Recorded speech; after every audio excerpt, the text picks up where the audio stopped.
Yeah, they let me register her there. So I should say I put no. Okay. Go ahead and call this council public hearing to order. It's Wednesday, July 20th. The topic is plan development zoning overlay located at the intersection of Vicksburg Road and Meadowview Drive, Comstock. I will turn it over to our city planner, Jacob Gregson. Thank you, Mayor. This is a legislative land use hearing. The subject of the hearing is an amendment to the St. Helens Community Development Code. Actually, it's a map amendment. Because legislative proceedings require the observance of certain procedural formalities, the council must take a few months to cover some preliminary matters and require statements. So does any council member wish to declare a conflict of interest or bias in this matter? So I did some work for GMRA as far as mowing a yard last year, 1 year ago, and helping her to identify wetlands. Out there. I don't think it's a bias or ex parte contact or anything like that, but just want to put it out there. Okay, I appreciate that information. That being said, so then does anyone from the audience want to object to the ability of a counselor to make a fair decision? I do. Because of you mowing, you were either paid or did it as a favor to either the landowner or to the. Yeah, I own my own landscape business. I know. Yeah. So, and then you argued with people around the community that were going out asking you why you were mowing things down. You argued with me. You argued with the neighbor down the street. To me, it showed bias or conflict. So do you feel that you can rule against something that has to do with their cause? I feel like I can rule fairly and justly. I was actually mowing a person's property that were upset because I was mowing the field. Correct. But I mean, you were mowing the field for somebody and then you argued about whether or not it was wetland or their property. You know, you argued with me. So I didn't feel at all comfortable about it when I found out that you were, excuse me, that you were one of the council members that was going to vote on it. That made me very uncomfortable. So I do have I enough. apologize, I don't recall our argument.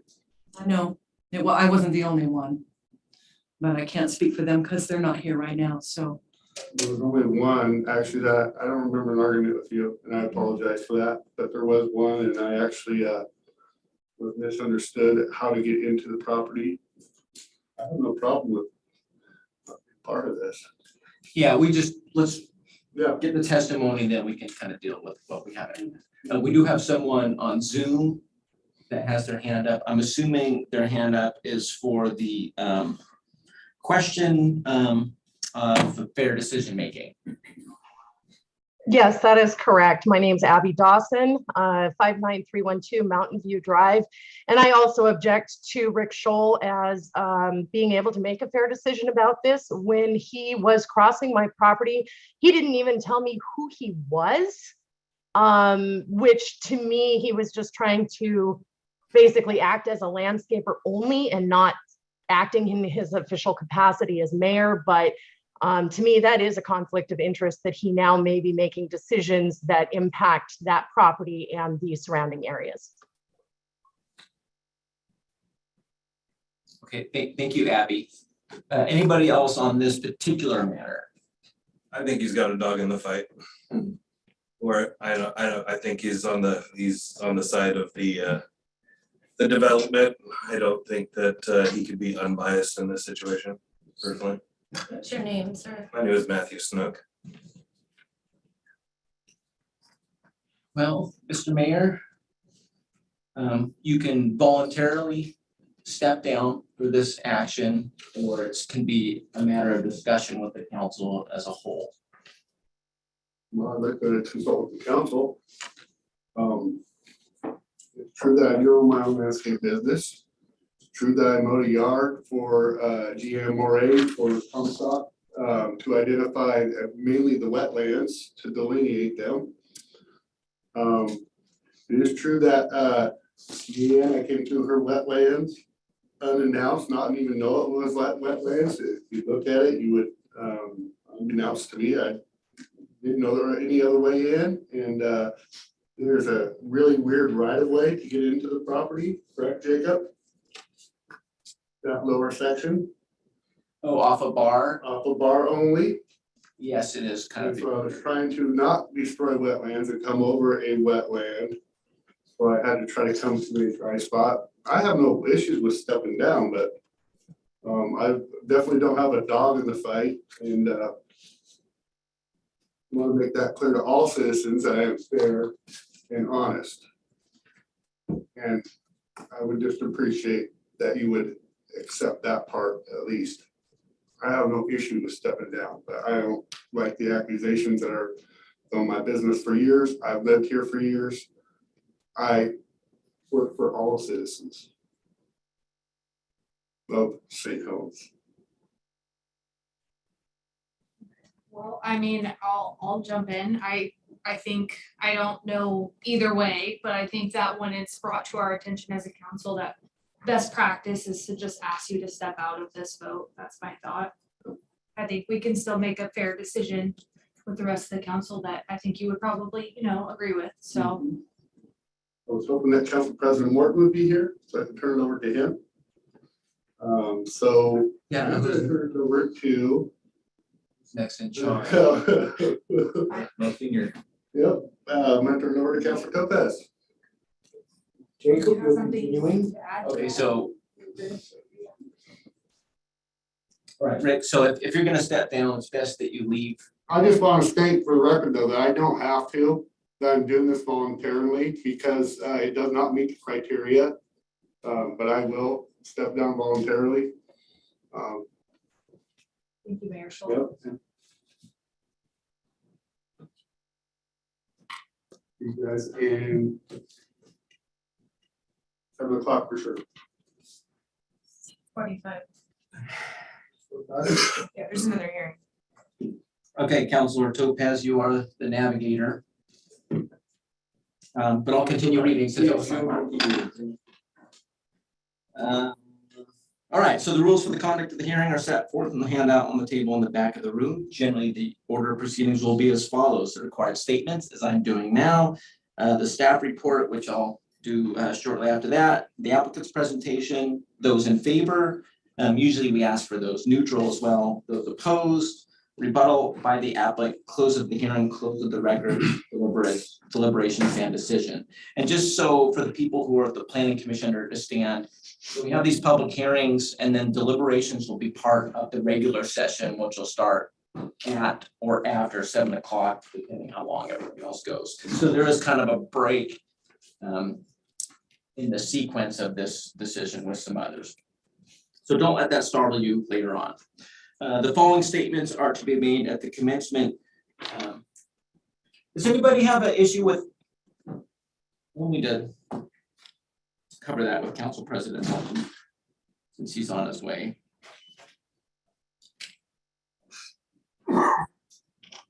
Waiting for you, Jeff.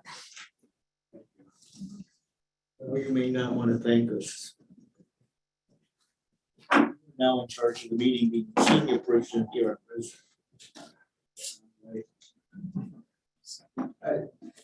Council President Morton, we do have a couple of questions to ask of you in the preliminary matters. Meeting open with Mr. Topaz. So we were in the preliminary matters and we had the question of conflict of interest or personal bias. So the first question, if you covered this with the other ones, so sorry to single you out. But do you have a conflict of interest or personal bias on this matter? No. Okay, and then the same question before. Does anybody have a problem with Council President Morton making a fair decision? All right. So what happened? There was some testimony in regard to questioning Mayor Scholl's decision-making on this. So he stepped down. I get it. And thank you. And you're the council press, so you are in charge of the meeting. So the following statements are to be made at the commencement of the hearing, The standards for the decision of the council should be based on St. Helens Municipal Code 172120 subsection 1, standards for legislative decision, and St. Helens Municipal Code 17148060, plan development disallowed.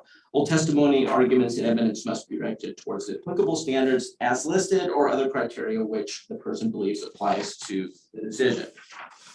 All right, so let's get into the staff report. This is for a plan development overlay zone. So what this does is it amends our zoning map. And so it works in tandem with the existing zoning district. So what happens is when it's adopted, that overlay zone enables certain flexibilities in the code for development. For example, it would allow flexibility as to lot size, lot geometry, or lot dimension, yard or setback requirements, and building height. And that's what the flexibility allows.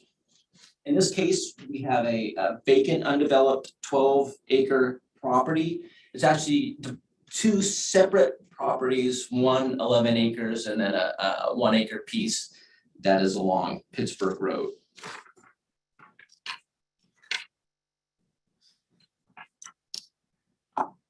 And the Planning Commission has reviewed this and they had some particular thoughts on the matter. And where they were kind of struggling with, there's provisions in our comprehensive plan that talks about having the plan development flexibility for certain properties. And this property is a good candidate for this plan development overlay. We've seen 3 of these in the 15 years or almost 15 years that I've been here. And they've been within the last several years. And they all have had pretty substantial wetland encumbrance. Now, this is Pittsburgh Road is to the left. This is kind of reoriented to its side. But you see 2 wetland complexes in there. On the right side, which is the south side, approaching Sykes, that complex has a 50-foot upland protection zone, and then the narrower one, kind of mid-property, has a 75-foot protection zone. And if we look at the next slide, we can see those protection zones visually demonstrated on there.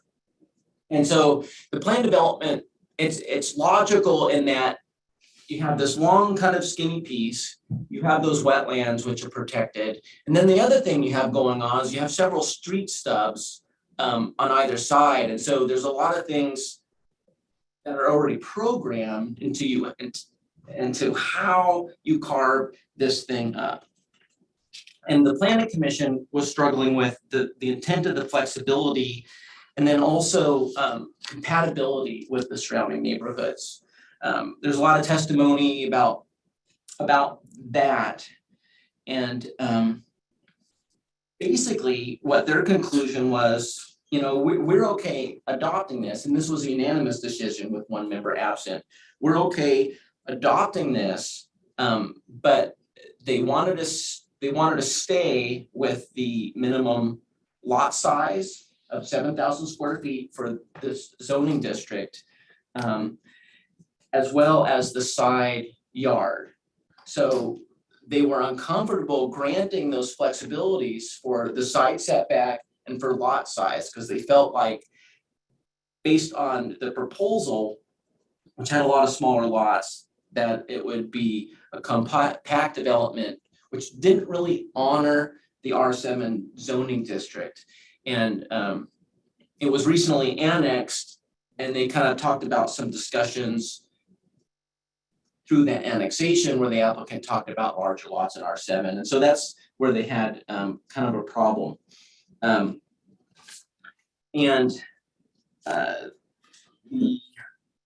main provision for compatibility has to do with our zone change standards that are trying to prevent what we call spot zoning.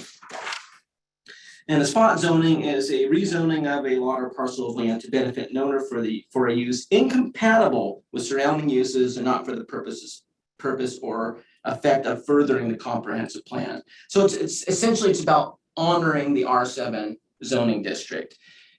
They were concerned about the development looking more like an R5 zoning district, and that's where their hang up was. R7 is a bigger lot. That's correct, yeah. So R5 would be a 5,000 square foot lot, R7 would be 7,000. Okay. So if we kind of look at the breakdown of the proposed lots, and I guess we should go to the preliminary plat. So you can see that. That's one of the next ones.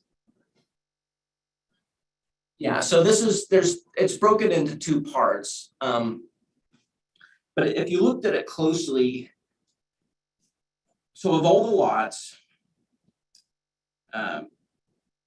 22% are greater than 7,000 square feet. 50% of the lots are between 5,000 and 699 square feet. And then 28% are less than 5,000 square feet. I think just the amount of lots below 7,000 square feet is kind of what gave the planning commission the heebie-jeebies on this.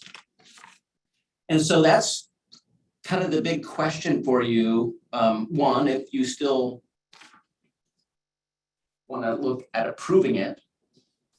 And then two, there was a stipulation put in there by staff that that smaller parcel and the larger one be used in tandem for a development proposal. There wasn't any controversy for that. And the purpose of that is one of the standards for plan development is a 2-acre minimum. And so one of those is 1 acre, so it's natural, you want to make sure they're combined.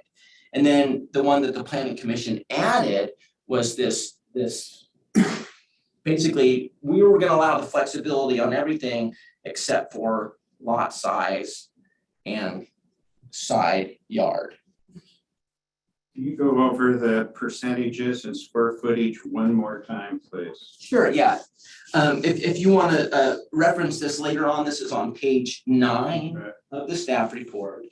So lots at or greater than 7,000 square feet, 10 or 22% of the lots. Between 5,000 and up to just under 7,000, 23 of the lots or 50% of all total. And then those less than 5,000, 13 lots, which comprises 28% of the total. Thank you. And so basically 78% of the proposed lots are less than 7,000 square feet. And so the idea of the plan development is to allow that flexibility, and is the city still granting the flexibility that the comprehensive plan contemplates while still maintaining that minimum yard, which is 7 feet. 7 feet is the minimum normal yard setback. And then the 7,000 square feet size. Just so you know, the minimum lot size they proposed was 4,000 square feet. And then the minimum side setback they proposed was 5 for interior and then 10 on corner, which is basically the R5 setbacks.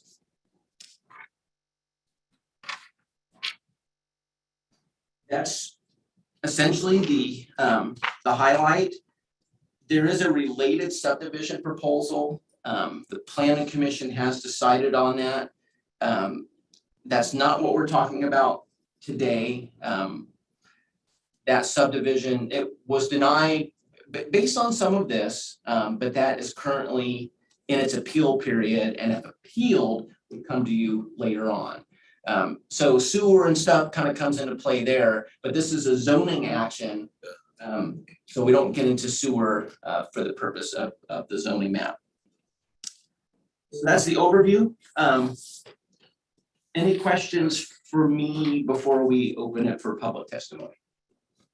So Jacob, we have seen this before, right, at council when the landowner came, isn't that correct? Well, for the annexation, we saw annexation. So an It's related, annexation- But So we annexed property that was not part of the city, Right.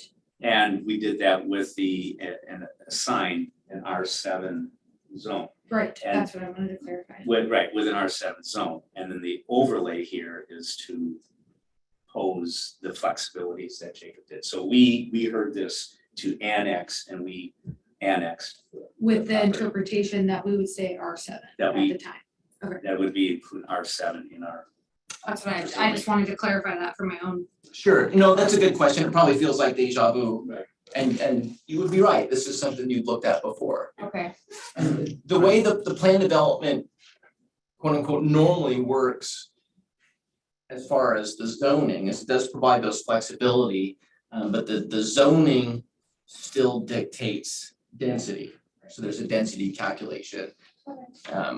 And you get some benefit for the wetland areas, as far as the total calculation.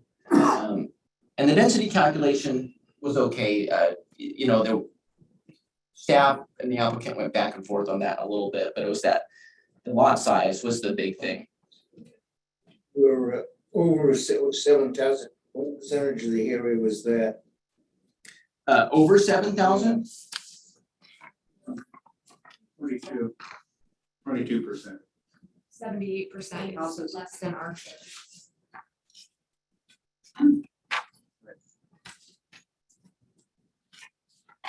Oh. I was looking at the planning commission. 22%, you just gave me that. Yeah, you have the number. 22% over Yeah, we all 7 wrote and it down. 28% under 5,000 and 50% under yeah, over. It was 22% at or over So- 7, right? Okay. The majority of it is under R7. That's correct. Yeah. I have a question. With the staff and a commission discussion, and was there any kind of issues with transportation? With the transportation getting to and from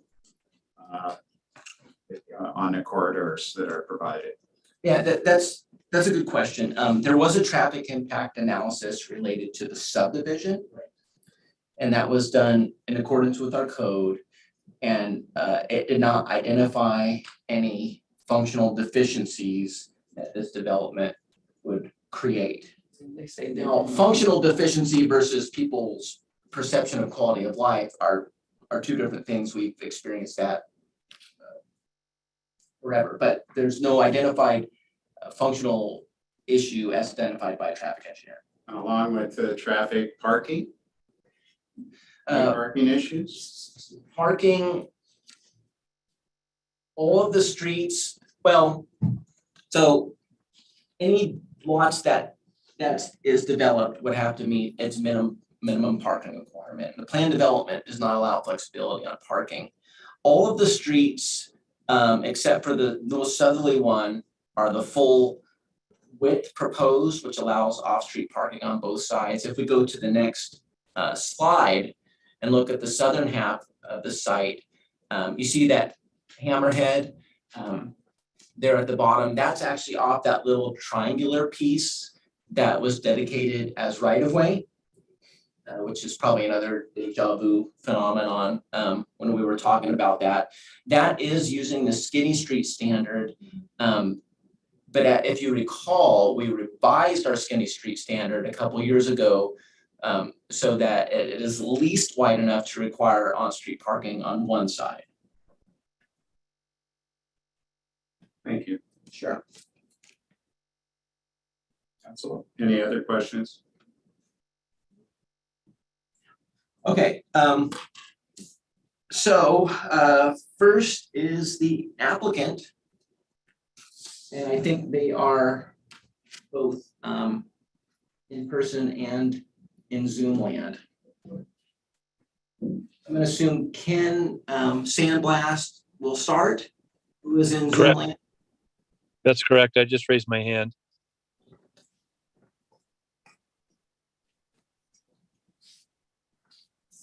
Can you hear me?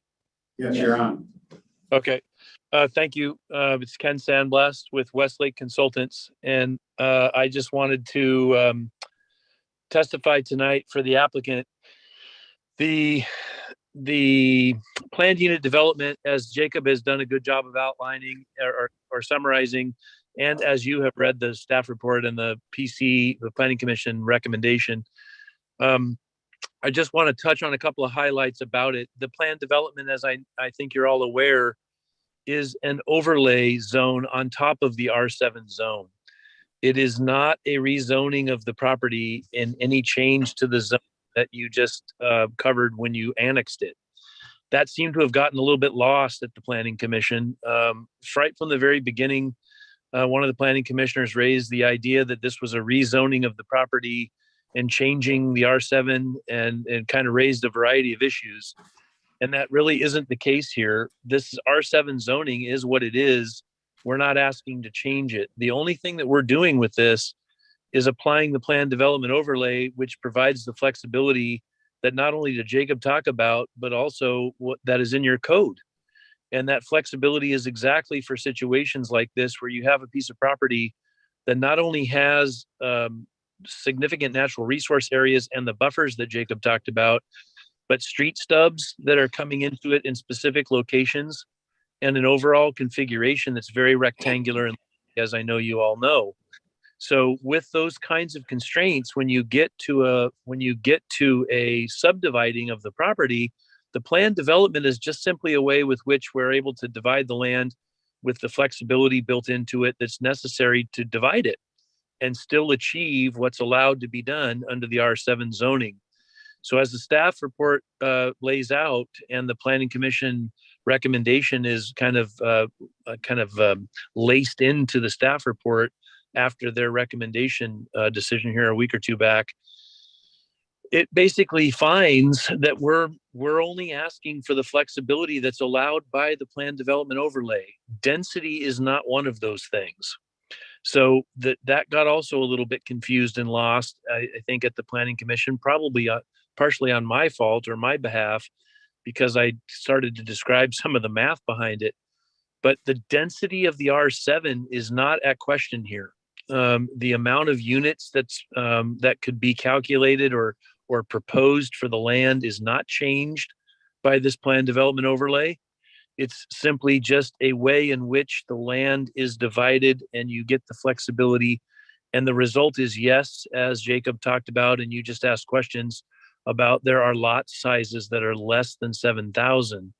But the overall, the density of the land, the requirements of the dividing of the land are all consistent with R7. So this is just simply a way with which to divide the property and still protect the natural resources that the community wants to have protected because of the value that they provide. So that's the planned development part of this. And I want to make sure that because it's gotten a little bit, and rightfully so, it's a little bit confusing on the process between the overlay, which is what at issue tonight, and the subdivision application, which I know that Jacob just talked about has been in front of the Planning Commission. That has a specific layout to it. It has lot sizes that are outlined and summarized as you've all just covered. There are ways with which that subdivision can be revisited, and it can be the flexibility that's provided by the plan development can be created into that subdivision, but not without the plan development overlay approved. So all we're simply asking for tonight is the city council to approve the plan development overlay to allow the subdivision to proceed and maybe get revised.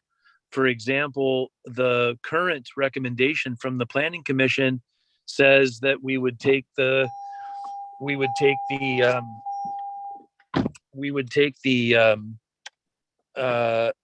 and put a cap or a minimum size of 7,000 square feet on the lot size.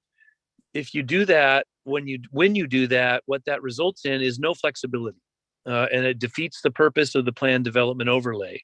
Because what you end up with is an R7, a straight R7 subdivision.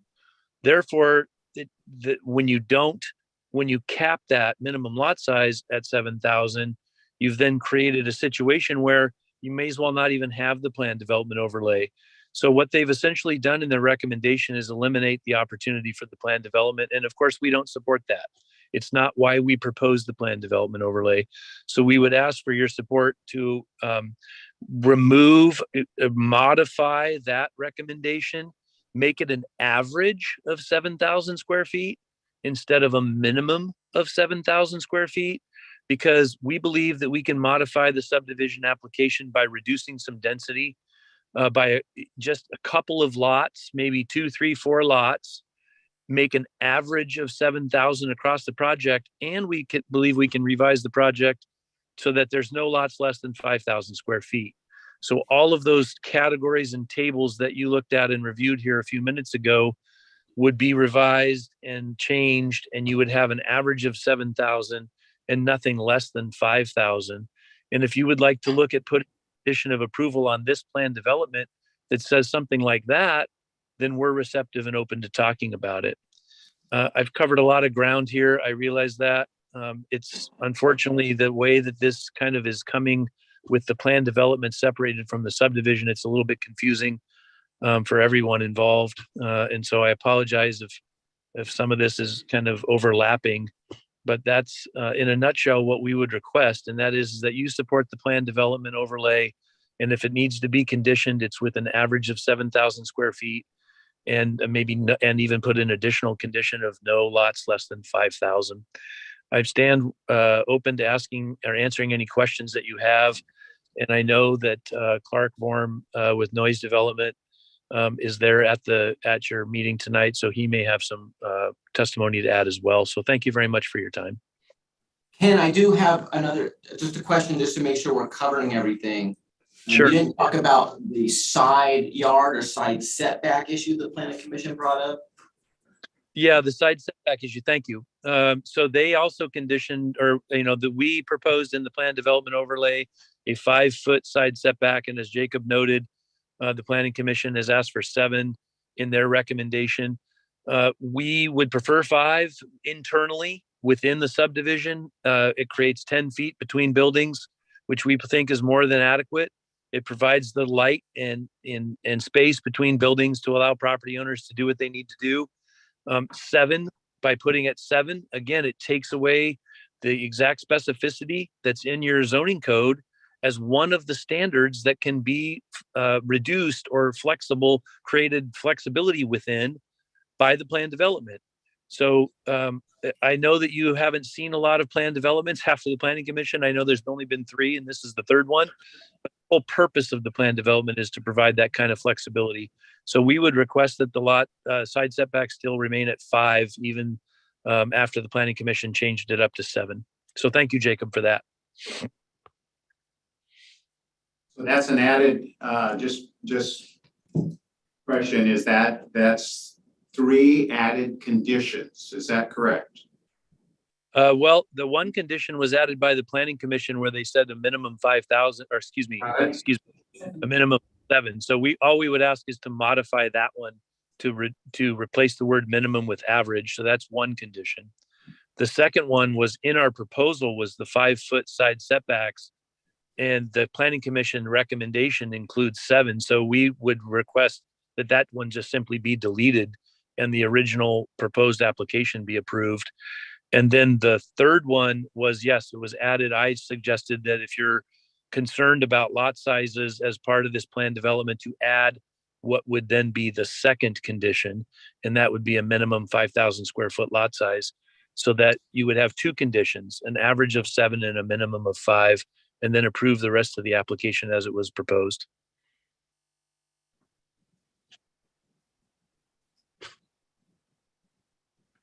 Thank you. Thank you so much for your time. I know we have more than one person here representing the applicant. I don't know if you want the Zoom people to. Yeah. You're just chilling. Okay. So I'd assume Jeannie, you would be, she's having problems.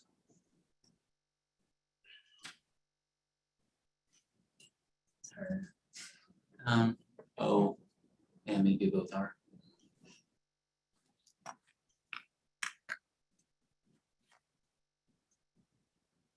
Was there anybody else representing the applicant? I don't think so. Okay.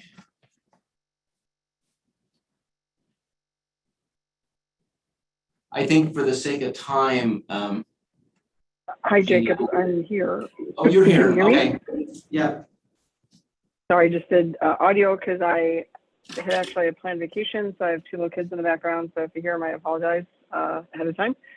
One thing I did want to address is whoever has any issue with Mayor Scholl's, like the landscaping that he did do for us, it was actually for health and human safety. I had called 12 different landscapers. The person that used to do it for my in-laws, Dick Backlund, he's in his 80s. He can't do it anymore.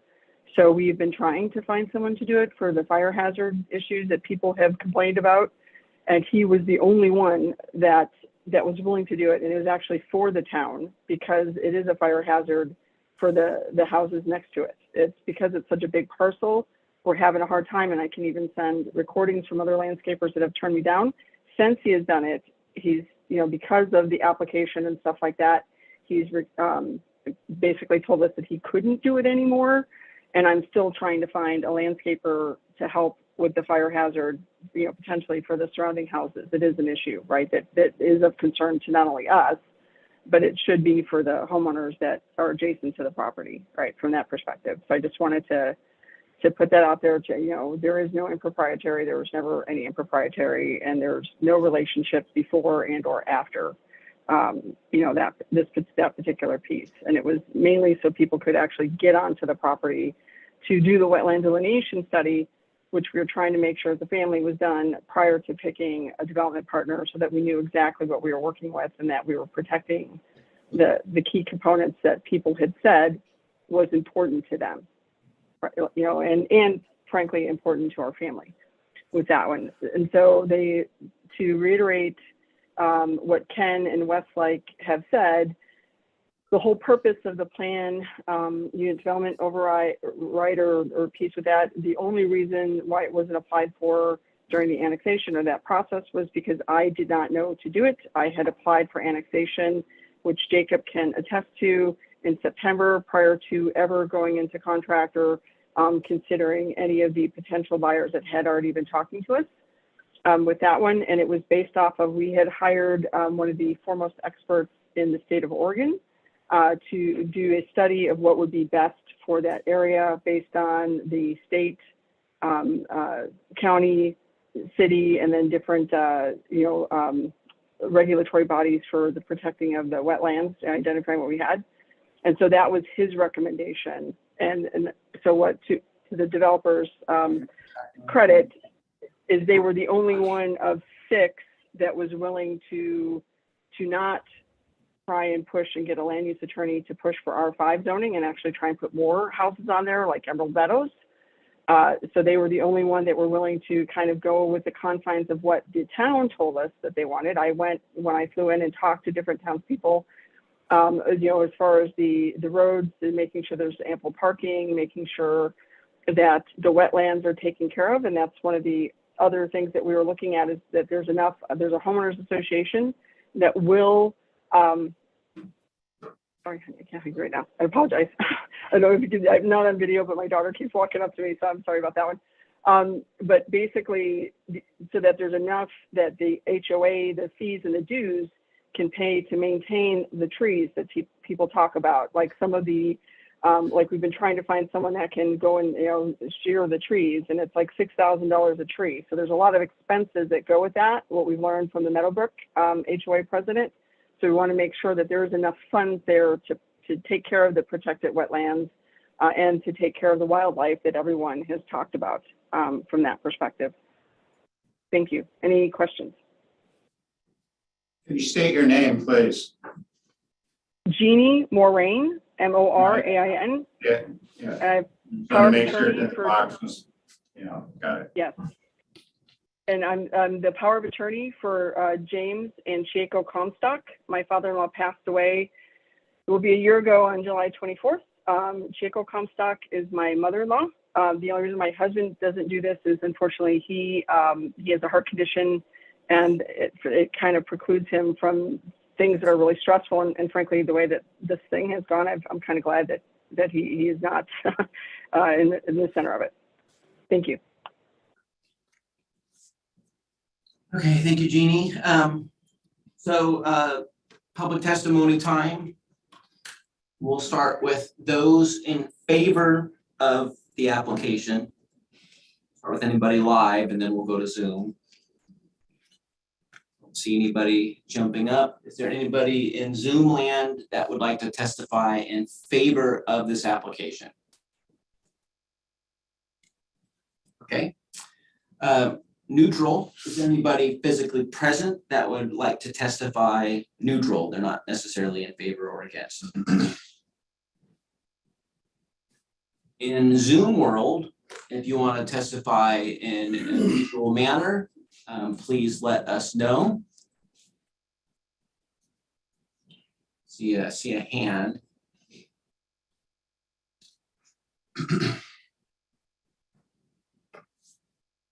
Oh, whoop, sorry about that. Sorry, that's me, Shannon Julian, Julian.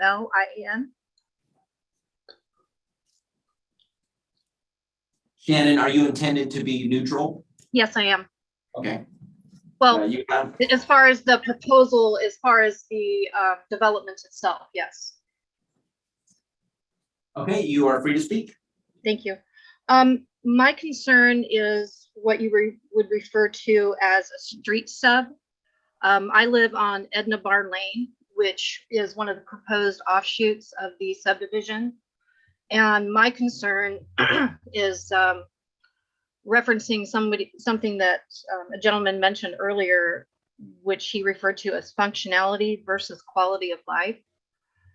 Technically, I suppose if you were an extremely careful driver, you could get two vehicles passing each other on Edna Barn Lane without hitting a person or another car, but I find it doubtful.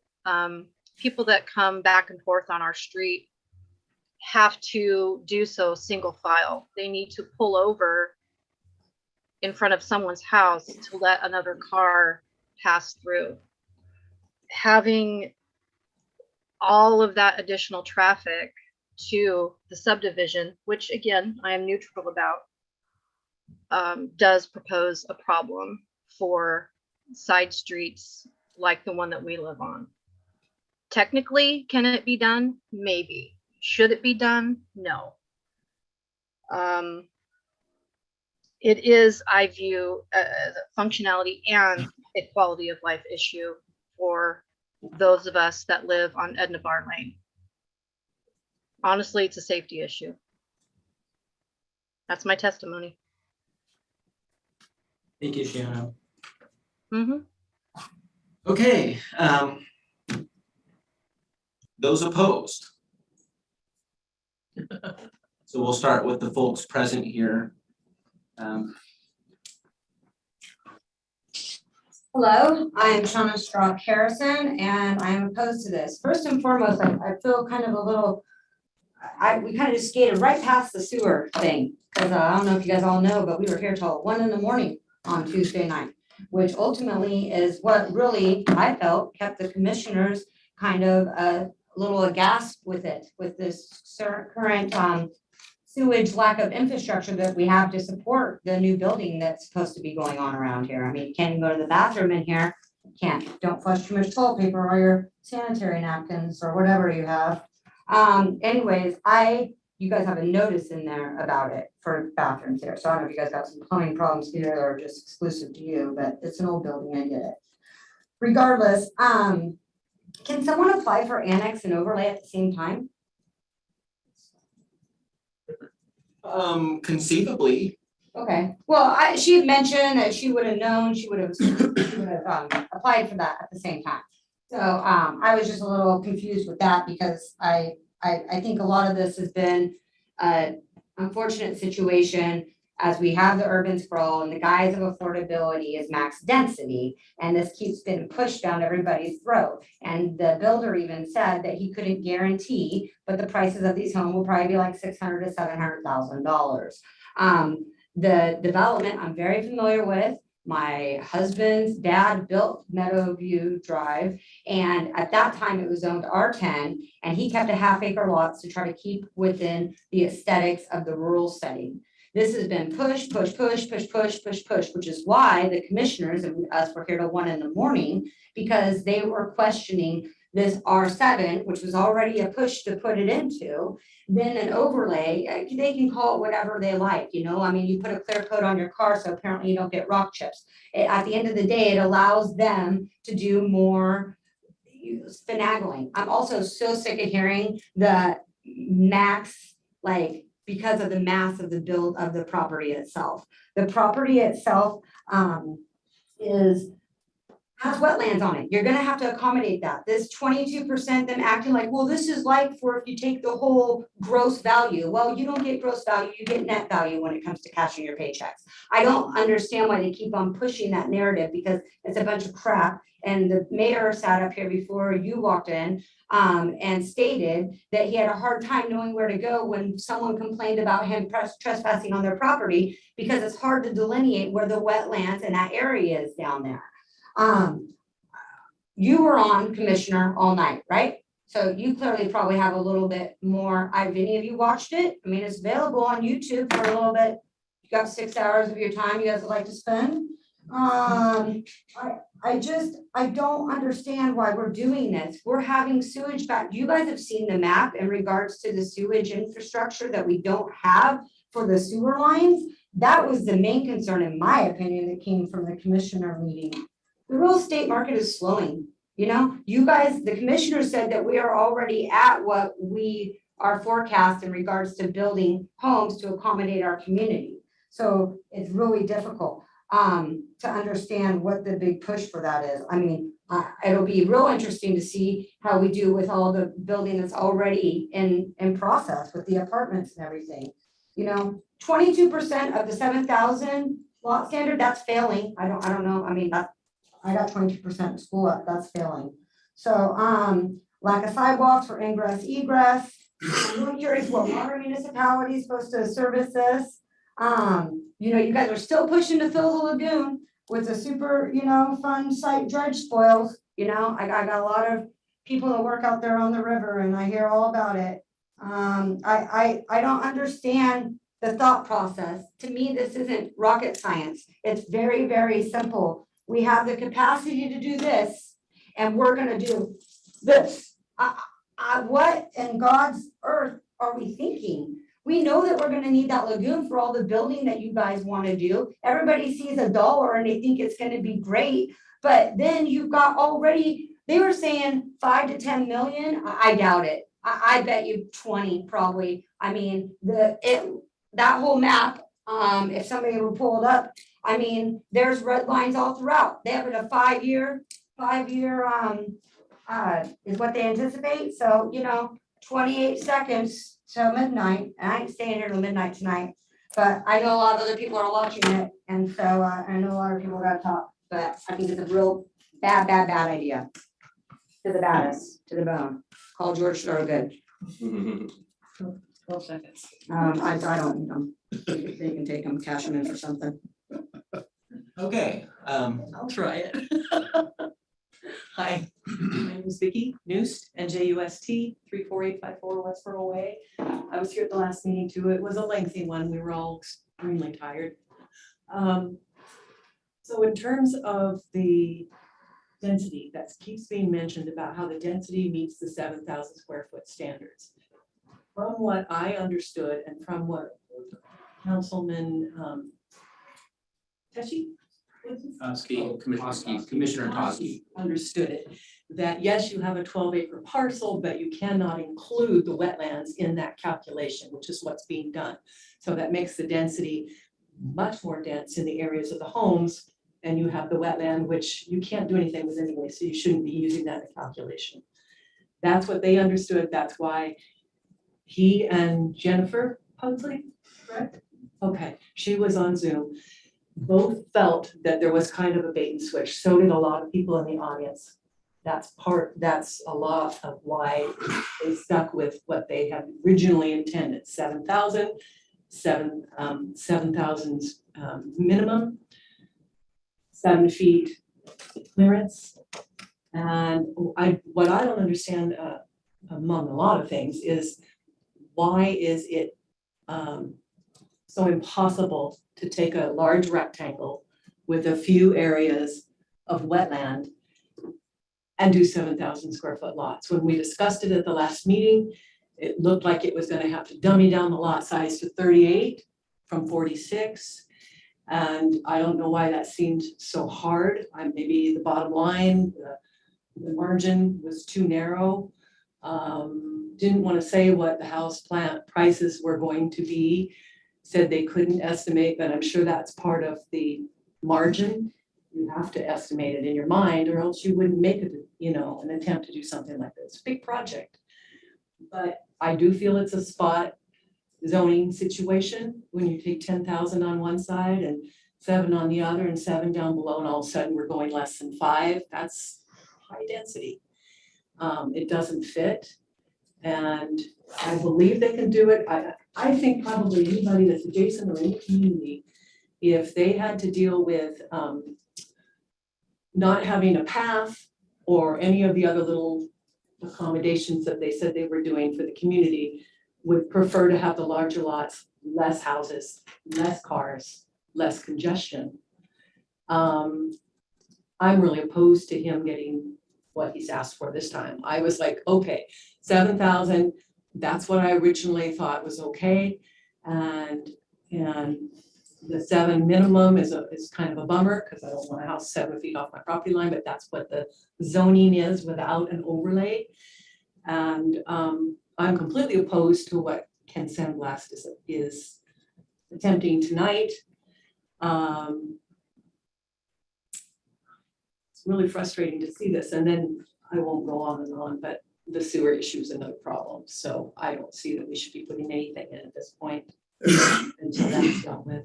But that's not the issue tonight, I understand. So. Still an issue. I know, it's a big issue, but if you can do it for 38 lots, 7,000 and above, following the actual zoning that you wanted so desperately in the first meeting, I'm all for it. So if you can do that, great, I'll be on your positive side, but the way that you're trying to push this down our throats, I'm not happy at all. So that's all I have to say.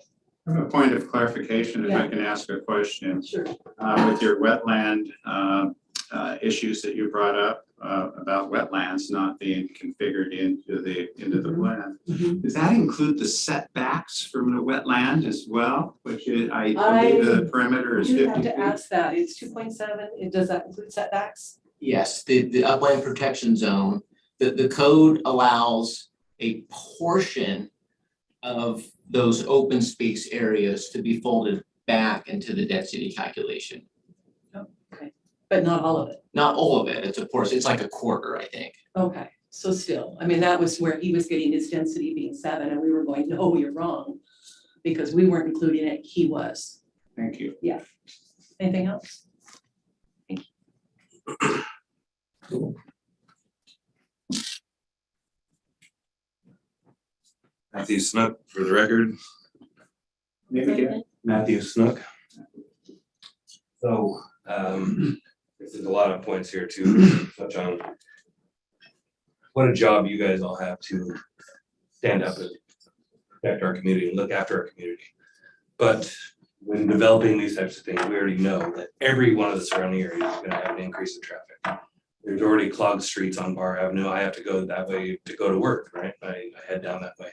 I can't, in some cases, make it through. There's no way there's two vehicles to go there. Now increase the traffic exponentially. So if it costs what, 1 citizen's life, 2 citizens' life, what's the cutoff for you guys? I mean, really, where does that, where do you sit with that? No loss of life would would be acceptable, in my opinion. And I would hope that your guys' opinion as well, right? But there's going to be accidents, and there's going to be people hurt, and there's going to be an increase of traffic. And even that, if they're wanting to push it into our street, Meadowview Drive, try to put an outlet at the top of that where it's already challenging to get out there enough because of the lay of Pittsburgh Road. So it's a challenge right now, then increase the traffic coming in and coming out. Literally, if the neighbor's wanting to leave when I'm trying to come home from work, we have to really maneuver around each other to get out there. You want to increase traffic exponentially, not worth it. Then also the crime aspect of that, of course, we have an increased crime in our city. It is getting worse and worse every single day. Almost every single day I know of someone either directly or adjacent to me has either had their vehicle, their home, or something broken into, items stolen off their property, and that's increasing, not diminishing. And now we're gonna bring more people in and allow this to happen more. And we're not increasing our police force, certainly.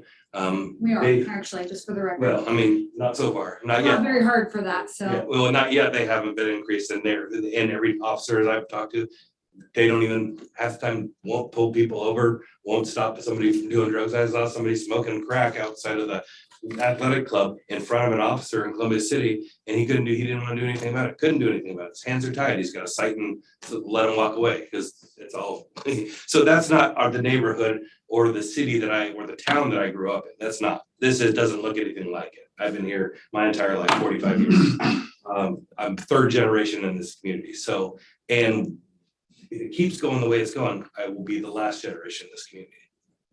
I won't let the next generation of my family grow up here if it's gonna turn into Portland. And that's the way it's going. Back to the protected wetlands portion of it. If you had no idea where the border of the protected wetland was, would you hook up a mower and a tractor and just start mowing everything down till you could find it? Probably not. You would probably send somebody in there to identify it on foot, maybe, so that you're not disrupting it. The mayor decided to mow everything down. The grouse, the quail, the deer, everything got run out of there, everything. And he just mowed it all the way up to the wetland. So nobody took the time to take care of that. And that's why I chose the position I did on the mayor. He was directly or indirectly employed by the people who were trying to push this through. And thus far, what I've seen from him or heard from him is he's fairly in favor of this project, so that to me that strikes a bias. And I would hope that it's not all about money for everybody here. I think the community should come first. It always has before, and it should forever. And that's not the way it's going anymore. It saddens me, it breaks my heart, but I can't foresee this being a good thing. All the streets around there were named after their views, after the things that they saw around them. They didn't call our street Meadowview because there was asphalted belly button houses next door. They didn't do that because that's not the way it was. That's not the way it was designed. That's not the way it should be. We had beautiful nature, beautiful deer and animals around there, and they're gone. They're just now starting to come back in after he wrecked, the mayor wrecked everything out there. And that's just a small fraction of the destruction it's gonna bring. And then we're gonna go right back to the sewer. At what point of that, even if nobody gets hit or hurt from all the increased traffic, what's your acceptable risk for the flooding, the potential catastrophe of the sewer system? I don't think a single person should lose their home or have it flooded with feces for any dollar amount. I don't think that's fair. It's unacceptable. It would be unacceptable for everything to back up into your own homes, right? We just started redirecting everything to your house. Nobody would like it. It'd be unacceptable. So I don't think we should shove that down everybody's throat in our neighborhood. I guess time's up, huh? All right. Thank you, Matthew.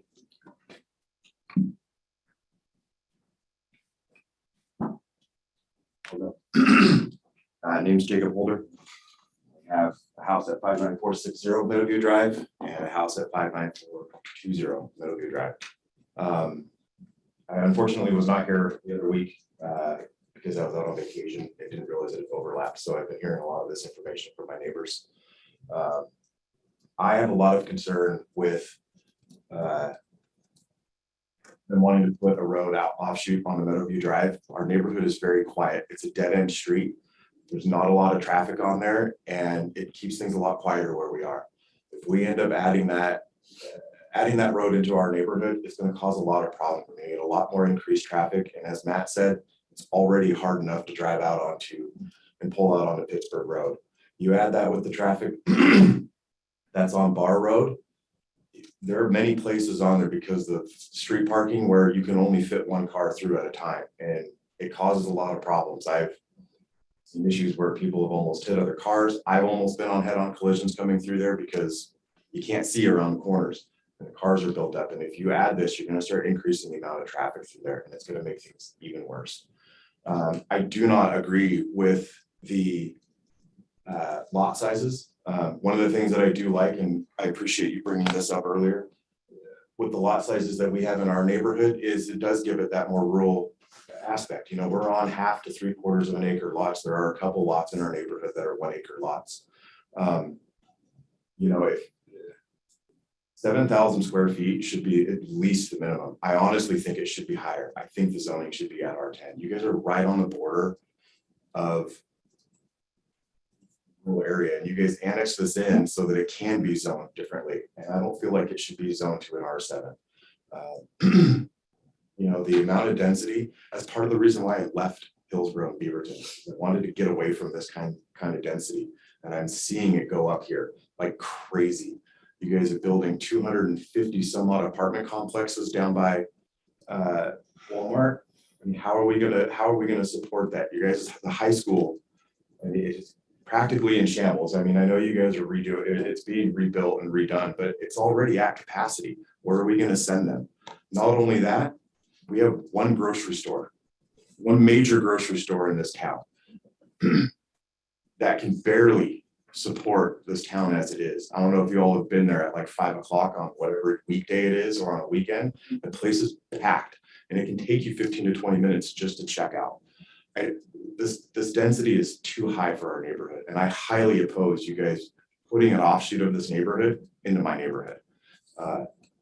You know, I understand you guys putting the offshoots off of those offshoots coming off of Bar Road.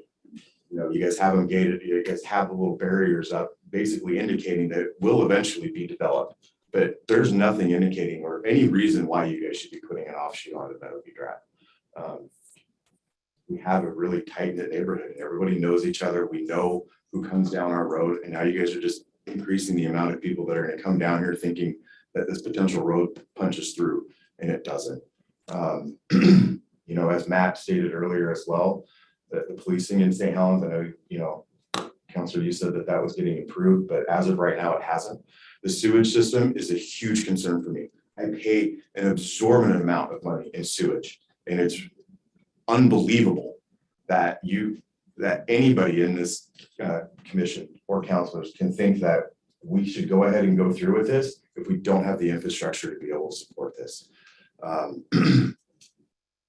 Yeah, I'm highly opposed to this, and I really hope you guys take what we're saying to heart and understand that it's, you know, I understand that cities have to kind of grow to be able to maintain themselves and to be able to grow and, you know, to make a city better, but at what expense are you guys willing to do that for?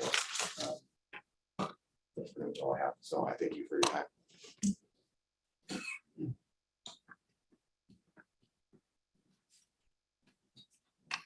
Any more people physically present for opposition testimony? Okay, those of you in Zoom land, anybody who would like to testify in opposition? I see one hand. Does that mean you're calling on me? That would be you, Abby. Yep. Okay, perfect. My name is Abigail Dawson. I live on 59312 Mountain View Drive. My property backs up to the southern portion of this proposed development. I am highly opposed to the overlay allowing for less than 7,000 square foot lots. My lot is almost 15,000 square foot, half of which is wetlands. So if you figure half of that, I've got about 7,500 square feet of usable land, and that's a decent rural feel. But if you start putting properties in that are less than 5,000 square foot, less than 7,000 square foot even, you increase your noise pollution, because the living that normally goes on between the houses, where the houses could absorb and block the sound, that living will now be done behind the houses into an open area where noise echoes. It goes everywhere. The proposal basically says that they want to be able to put their houses 5 feet from their back property lines and allow them to use the open spaces as their backyards. That's protected wetlands. And if we start allowing people to use those protected wetlands as part of their property, if you will, you run the risk of damaging those wetlands. You run the risk of disrupting the ecological balances that are there, that the protections are meant to protect. So I think that trying to include the wetlands or even part of the boundaries as your in your density calculations should not apply. The R7 zoning was allowed with the understanding that those wetlands were undevelopable, meaning that the R7 zone applied to everything except the wetlands and was put in place to everything except the wetlands. Now they want to include the part of the wetlands in that calculation. And like others have pointed out, that kind of feels like oh, we're going to try and get R7, and then now we're going to try and get down to R5. Oh, maybe a little bit under 5,000 square foot. So it's not even R5 zoning in those areas. I also want to reiterate what others have said about the traffic. The roads around there are not wide enough to accommodate 2 lanes of traffic passing each other without having to reduce speeds, move over, or potentially causing accidents or hurting people. Bar Avenue has blind corners, parking on both sides. You can't get a standard vehicle through there in opposition to another standard vehicle. And most of the vehicles out here are a little bit bigger than standard. There's a lot of trucks. There's a lot of larger vehicles. There's kids that play on these streets. That's dangerous. Kids are shorter than cars are. You're going to add traffic to that. We talk about the traffic on Sykes. Sykes Road is 2 lanes, no sidewalks through that area. People are constantly riding their bikes, walking their dogs, walking their kids, and trucks and cars, even small cars, are having to cross over into the oncoming lanes with potentially blind corners coming up because people are walking in the street because there's no sidewalk. Now you're going to add additional homes and increase the density from the original R7 zoning that was permitted when they applied for annexation. And people are right, you're going to have a whole lot more accidents, both on Bar, on Sykes. My particular cul-de-sac has an offshoot cul-de-sac that is planned at the top of it that is not part of the lower development. We've already got one of those that added, 13 houses up at the other side of that cul-de-sac. And we now have people going through a residential area with kids playing in the street, playing basketball and riding their bikes in the street. And people are going through there at 30, 35 miles an hour or more. And now you're going to add to that. The density certainly is a major, major issue. R7 zoning, which is what was allowed, the 7,000 square foot lots, it allows for that space between the property, between the houses. It allows for people to live in between the buildings. If you shoot that down to 5,000 or under, people start living behind their houses. That's kind of an issue. And I'm sorry, I'm trying to see the rest of my note. The other thing is, if you have 4,000 to 5,000 square foot lots, the developer said that the size houses they are looking at is 2,000 to 2,400 square feet plus a 2-car garage on a 4,000 square foot lot. They're not going to be going out, they're going to be going up. That is not consistent with the houses in that neighborhood. The houses are traditionally 1 to 2 stories. Most of the 2 stories are even split levels, so they're not quite really 2 stories. Abby, yes. There's a 5-minute timeline. I'm sorry, I did not realize that. Yeah, so if you can wrap up your arguments, that'd be great. Yeah, absolutely. Just that's going to be a really big footprint on those lots, which again forces people to living in the wetlands and will destroy the protected wetlands. Thank you for your time. Okay, I see iPhone with their hand raised. I'm assuming this is additional testimony in opposition.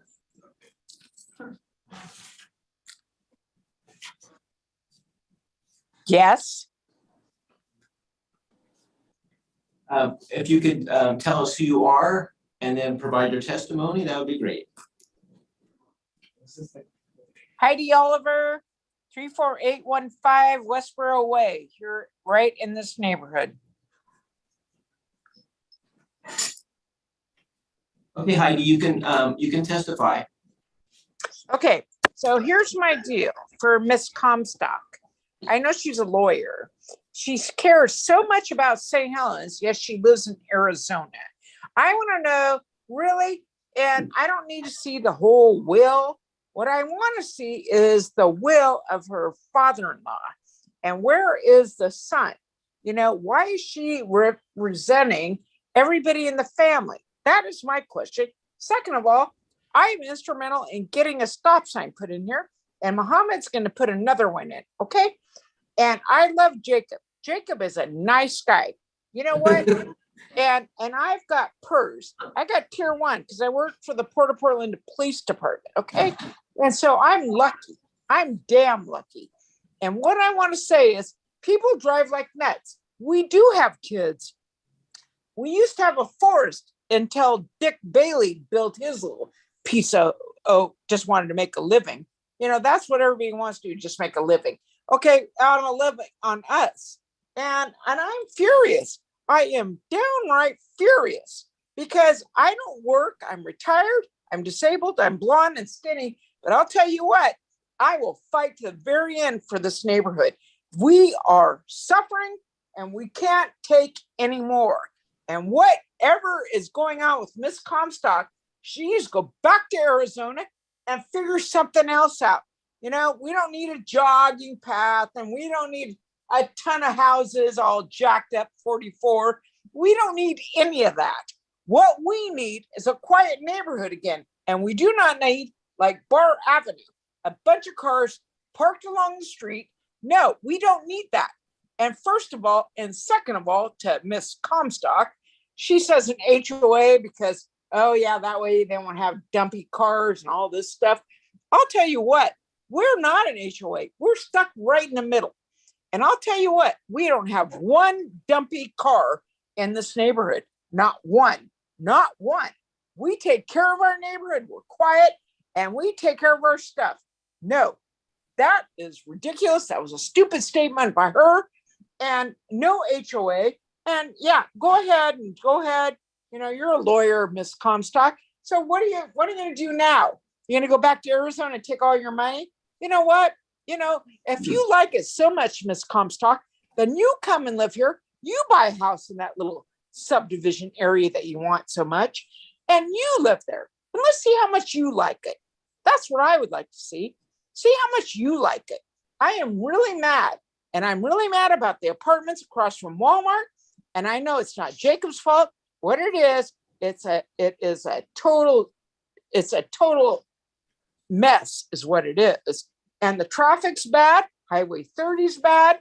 And I've been in a wreck on December 30th. Oh yeah, I was all in the hospital December 31st from Highway 30, hit at 60 miles an hour. Okay, at a standstill with my daughter. You know, I can't take this much longer. I can't.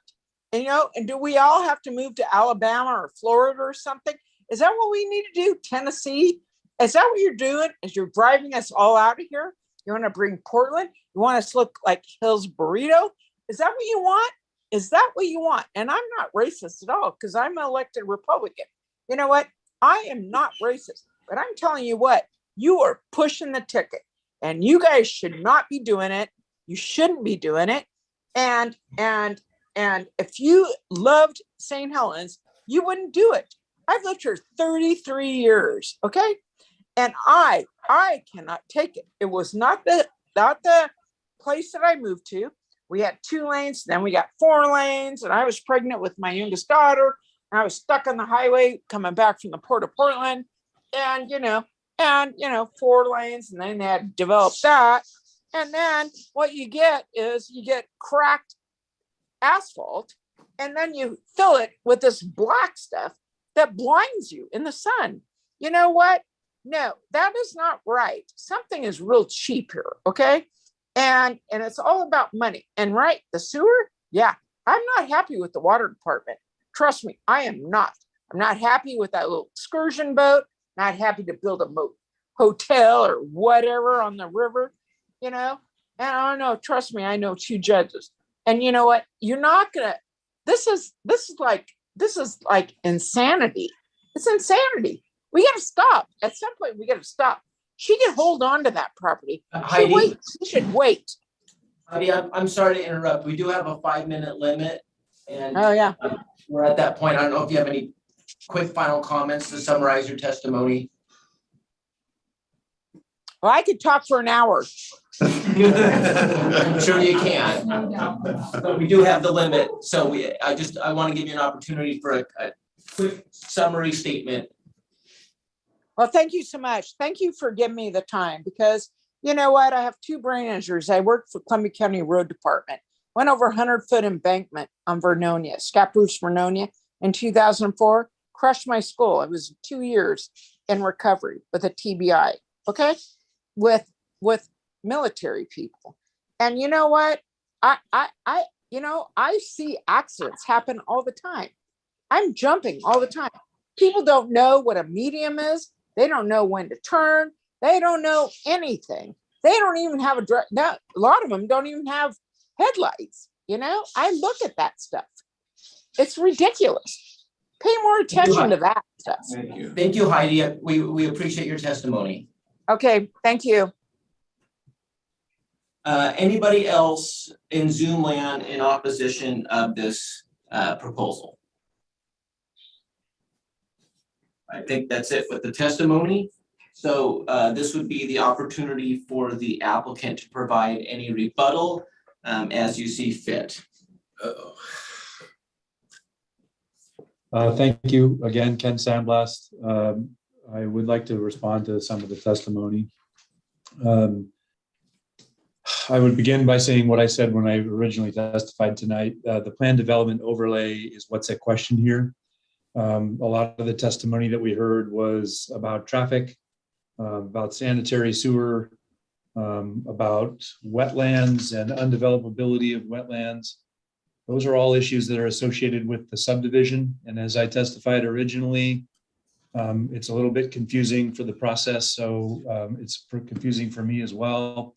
The subdivision decision, assuming it's appealed, you would be back in front of you at a future date, and those issues would be discussed at that time.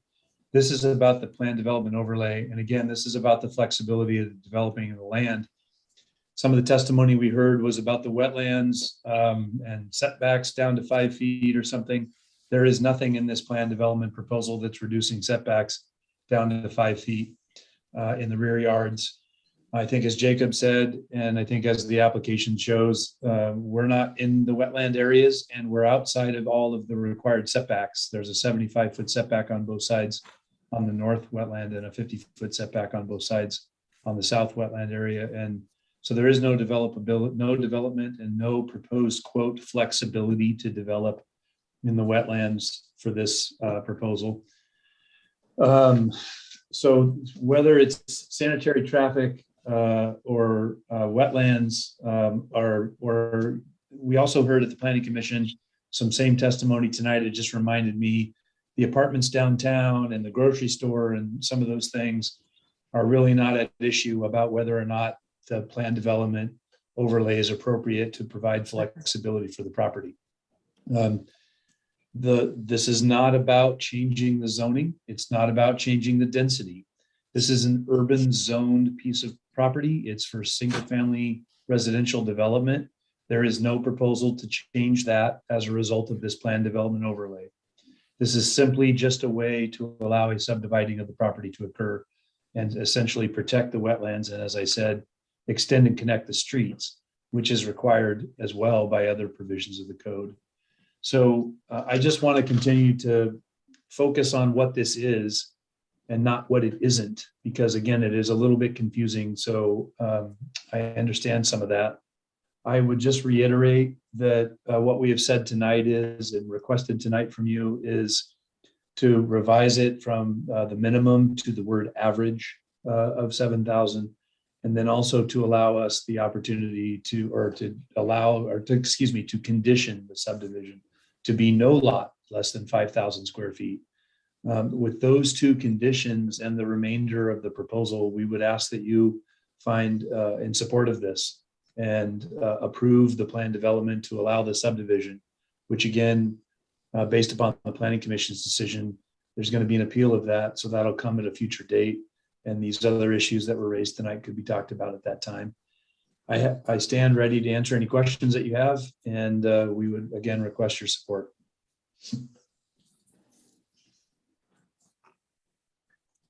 You have any questions of the applicant before we close the hearing? And Jeannie, did you have any additional rebuttal? Yes, I do, if you don't mind. Can you hear me? Yeah.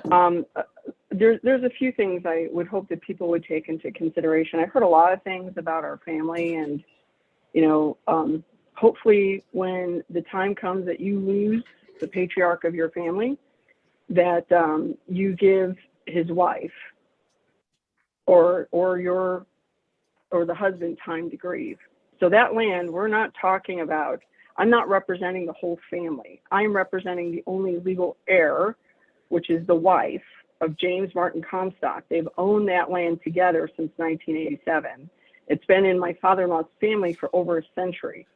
So many of you that enjoy Meadowview Drive, Meadowbrook Lane, not Meadowbrook, that's Edna Barr's property, but the Meadowview side, that was actually part of the Comstock property as well.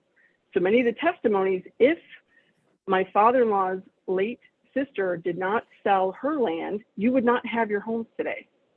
You would not have those streets. You would not have what you have enjoyed all of these years. And with any progress, with any time and change, unfortunately, it happens. And although people want to see the will, they want to see whatever, unfortunately, that is not for public record. Like your wills, your different documents, they're private matters. And I am not an attorney, nor do I play one on TV. I'm actually in high tech. And I've taken time off of work to help my mother-in-law and help our family grieve, because we have lost 10 people in the last year, including my father-in-law, my foster son, my nephew, and several others, and her other son. So she is grieving. She's a grieving widow. So shame on you for those of you who are taking advantage, complaining about, trying to make her out to be someone just looking for the money. She needs the money to live off of. That's what it's for. And it's not up to anyone out there to decide when she is ready to sell or not to sell. It is up to her, just like it is up to all of you to decide when to sell or not to sell your homes, for that matter.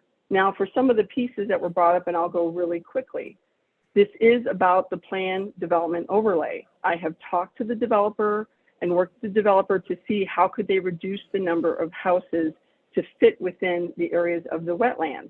Many people that have testified, for example, the young lady with the 15,000 square foot lot with the wetlands, the reason why you have a 15,000 square foot lot is because back when Dick Bailey did the subdivision of that property, the wetland, some of the laws, the setbacks, they did not exist within the city of St. Helens. So a lot of your lot area is going to back right up to those wetlands, and you'll still have the wetlands. It is protected. So we're not talking about doing anything other than protecting the wetlands, because although it may mean a lot to all of you, and I appreciate hearing how passionate everyone is about the property, it means just as much to our family. My late father-in-law's grandparents were some of the town founders. The farmhouse that sits on top of, you talk about Meadowview Drive, that white townhouse, that was built by great-grandpa Martin. So when we look at the bigger picture, we're not trying to do anything that is against the city. We're not trying to do anything that's going to hurt the city. When you talk about sewage, and the one thing I am, though, by the way, just so you know, my background is in usability engineering, human performance technology. I do know a lot about capacity planning. I do know a lot about engineering, and I will tell you, some of the things that are stated or have been stated are physically defy all the laws of physics. Like you're not going to have the sewage back up from Sykes Road, jump over that ravine, that's the creek, and then into someone's septic tank on Meadowview Drive because their septic systems and overflow their toilets, like was alluded to Tuesday night, right? Some of the things that people are really kind of throwing out there is creating a lot of unnecessary fear, uncertainty, and doubt. Nobody is trying to bait and switch. Nobody's trying to do the wrong thing here. We're looking at what is the best thing for the city of St. Helens, the state of Oregon, Columbia County, and trying to figure out what are some ways that we can address the deficiencies in affordable housing. Frankly, over 25% of the renters in St. Helens pay 50% of their income for housing, right? So you look at that, or trying to address, when you talk about increased crime, I can't even get the police to go out and take the vagrants that are trying to abscond with 5,500 square feet of the land, trespassing on it, to tell them that they can't build their own personal gardens. It's not a park. It wasn't a promised piece, but it is our family's farm. Is the last thing that my mother-in-law has left from her husband. And it really is, you know, some of the things that have come up, and forgive me for sounding a little heated, it's unconscionable that you would think that it's okay to deny her of her Fifth Amendment rights. And and Google it online. So I do know a lot about the internet. So that is one thing I am really well, versed on, because I'm one of the ones that, started a lot of the back-end infrastructure that for your iPhones, the things that you love, that is what I'm known for, actually. Engineering, product management, bringing new products to market, not for being a lawyer. But I will say, and that's the key piece, when you're looking at some of this, can we please stick to the facts here, as Ken had mentioned? Looking at, we're just trying to look, what can we build so that for the homeowners association, what that's for is to make sure that there is enough funds, because we've already offered to donate the wetlands to the city. The city has declined to make sure that they are cared for and maintained, and that there is enough funds in there that there's someone that will maintain it and it doesn't go to waste. Secondly, the other objectives that we look at, we talk about, people are looking at accidents or talking about fatalities. There is not good walking ways on Pittsburgh Road to connect Meadowbrook to Meadowview Drive. It's not safe. I've driven down that road, and it's something that my husband, my father-in-law, they've all complained about for years. So that's the trail to connect the properties together for a safe way for people to go to town. The connections for the streets are for what? So that the safety vehicles can have turnaround, that they can get to the properties. If you look at Willie Lane, if you look at the different ones, so that it actually increases or enhances the safety for the town. So we haven't done anything with the bait and switch or malintent. And I will work with the developers to reconfigure or look at the lots to reduce the number of sizes, because it is even more than we had originally talked about, not much, only by a few houses, but to reduce it so that people are more comfortable with it. And this planned unit development overlay will give them the flexibility that then they can do that. But for the others talking about, like Vicky and some of the others talking about how we can, they need to do it to 38, have any of you, and I would encourage all of you to look at construction prices, supply chain prices. Look at things like what I do is I do property management, because I own rental homes myself in Arizona. And I've just had to replace a few AC units, and the same unit that cost me $3,000 a year ago is now, I'm getting quotes that are $8,000 to $9,000. They're 3 times the amount. And you do that times with roofs are the same. Ones that were $14,000 are now $33,000. So the ability to provide affordable housing is being constricted by the supply chain issues that our country is going through. It's not something that is limited to Portland or to Arizona or California. It is something that our entire country is going through with inflation right now. And that's not something that we can change or control. But what we can change and control, and what we can look at, is we have a 5-star quality developer that is in there willing to work with you, willing to build in some of the sidewalks that are needed, do the traffic studies, willing to build in quality homes at a fraction of what some of the others wanted. By the way, the other The other people looking to purchase the land wanted R5 with the planned unit development overlay, and it would have been a lot more houses that they were trying to push in there, right? We're not trying to do anything that is underhanded or bait and switch. And the one thing that's the other, before I conclude, the other big one that was brought up was the mayor going in and mowing down the quail. The only reason why Mr. Scholl, who runs a landscaping business, because he was the only one that was willing to do it out of the, I called 12 and I could not get anyone to do it, was so that the people doing the wetland delineation could actually go out there and do it. If you've walked along that ravine, and I hope you haven't because it is private property, we've not given anyone permission, although many people seem to take permission and tear down fences on their own. But if you've walked along that ravine and you've actually looked at it, it's very steep and it is dangerous and is a health and human safety issue if he hadn't done it. It wasn't, you know, by choice, it was because it was necessary for the lives of the people trying to do the work and for us to maintain our insurability on the property. And I will say as a PSA, for any of you that have been trespassing, tearing down the fencing, reusing the fencing for their personal gardens, to please cease and desist, because it is not a public park. It is private land that does have an owner, and her name is Chieko Comstock. That is who I'm representing, because both her and her husband asked me to since 2006. And who they select or choose, frankly, is up to them, and it's nobody else's business, and she needs time to grieve. Thank you, and I hope that the town council will at least consider the proposal and look at the legality of it, not necessarily the fear, uncertainty, and doubt that was obviously spreading like wildfire based on people who have not looked at what are her rights under the law to build, you know, to be able to dispose of the property, to be able to sell it, to be able to develop it, to move forward. And there is something to look up, because this is what we discovered as well. She annexed the property, and I did do the application for the annexation because we had to. We were designated by the state of Oregon as part of the urban growth boundary for the city of St. Helens. So in order to sell it, we were told by Columbia County that we needed to annex it into the city. And we did exactly what we were told. And we have taken great care to do what's right for the city of St. Helens, because the city of St. Helens meant so much to my father-in-law and so much to our family in general. Thank you, and have a great evening. Thank you, Jeannie.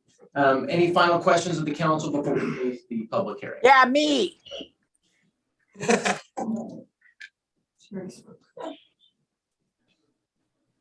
Yeah, the rebuttal would, unless you want to open it for additional testimony, now would be the time to. Yeah, it's Heidi Oliver, and I got something to say. Okay. Yeah, I'm sorry, Heidi. It's the testimony part is concluded. Thank you. Yeah, I think we've had, you all came here tonight to hear something other than a filibuster, which was kind of brought out. And so I just want to thank you for being here and being patient. Council President, if you would like to formally close the meeting. Meeting. So there is going to be some other matters this issue tonight, so not too long from now.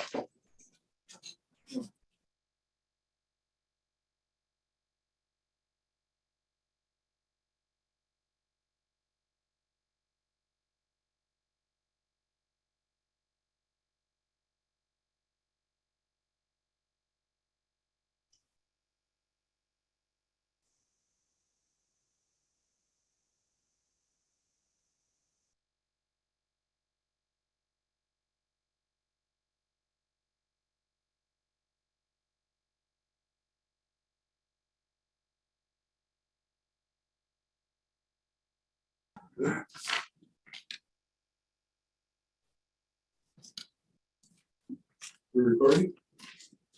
You hear it. Call this council public hearing to order. Wednesday, July 20th, the time is 7:05 p.m.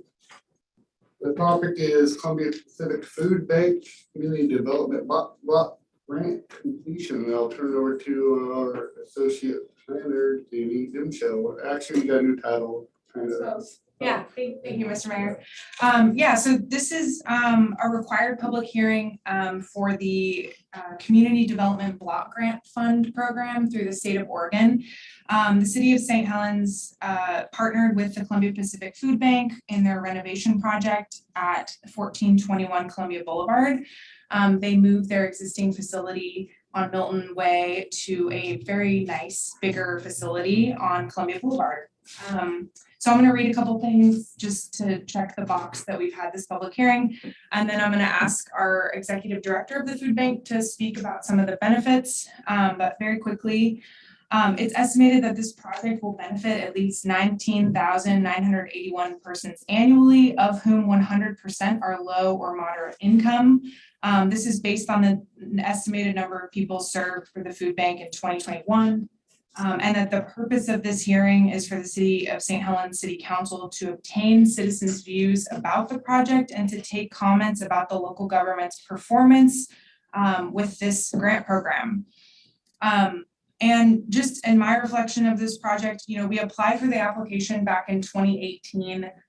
We're just now finishing it almost 5 years later, 4 or 5 years later. And in that time, the food bank changed executive directors. Business Oregon changed their grant coordinator. We had a global pandemic. J.H. Kelly, the contractor who did the bulk of the work, their finance staff changed, and so payroll stuff changed with prevailing wage. So really, I'm proud of the overall project and that we got to the finish line within the grant successfully. And I just want to thank Alex Tardif with the food bank for taking on the tail end of this project and working with the city on it. And so I'd like to open it up to Alex, maybe to say a few words about what this means for the food bank and the community. Thank you, Jenny. Good evening, council. Thank you. Sorry I couldn't be there in person tonight. This is a really big opportunity for the community. And one of the really exciting things about it is the new facility has an educational kitchen. So we're able to now teach people and partner with OSU Extension to hold canning classes and cooking classes to teach people how to be sustainable and to cook their own food and preserve it. The other thing that's really neat about this new facility is the Repack Room. So we're now able to buy much larger bulk, break it down into smaller packages and distribute it out to the community. And then, of course, the warehouse that's expanded our capacity from about 1 million pounds of food to 2 million, 2.5 pounds of food to be able to distribute out through our partner network. So without the city's support, we wouldn't have been able to make this happen. So we thank you for your partnership and your continued partnership as we move forward feeding St. Helens and Columbia County. Did I cover your bases, Jenny? You did great, Alex. Thank you. So I think we should open it up for public testimony. Would anyone like to speak to this issue? Anyone on Zoom? Oh, thanks, Brady. I think everybody, Brady Prion, 195 Start Clock Street. I think everybody supports the food bank. The one thing I would disagree with you is about 100% of the people being low or low income. I know that's not a fact. I know that there are people that, as far as I'm concerned, are abusing the food bank and that they go there and they get items that they don't even ask.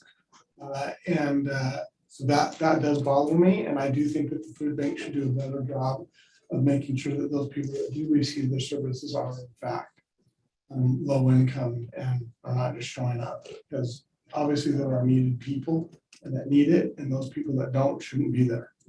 So thanks.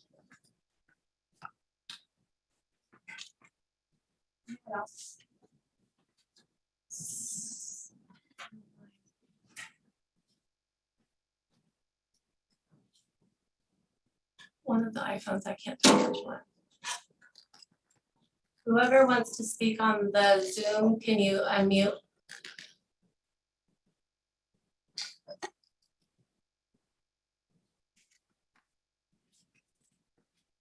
a hand up. I'm gonna make a comment about the food bank.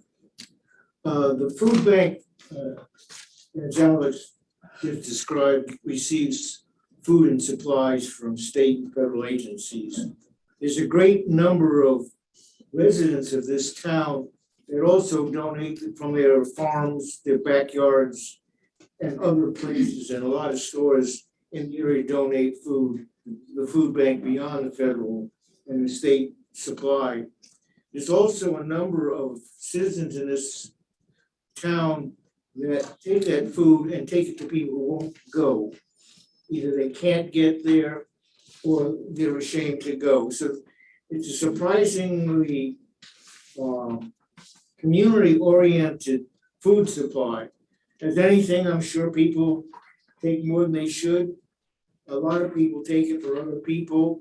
We should be commended for how the community is helping each other. It is a coming together place, and hopefully the teaching facility that's coming up will add a great deal to the welfare and the better nutrition of our department or of our city.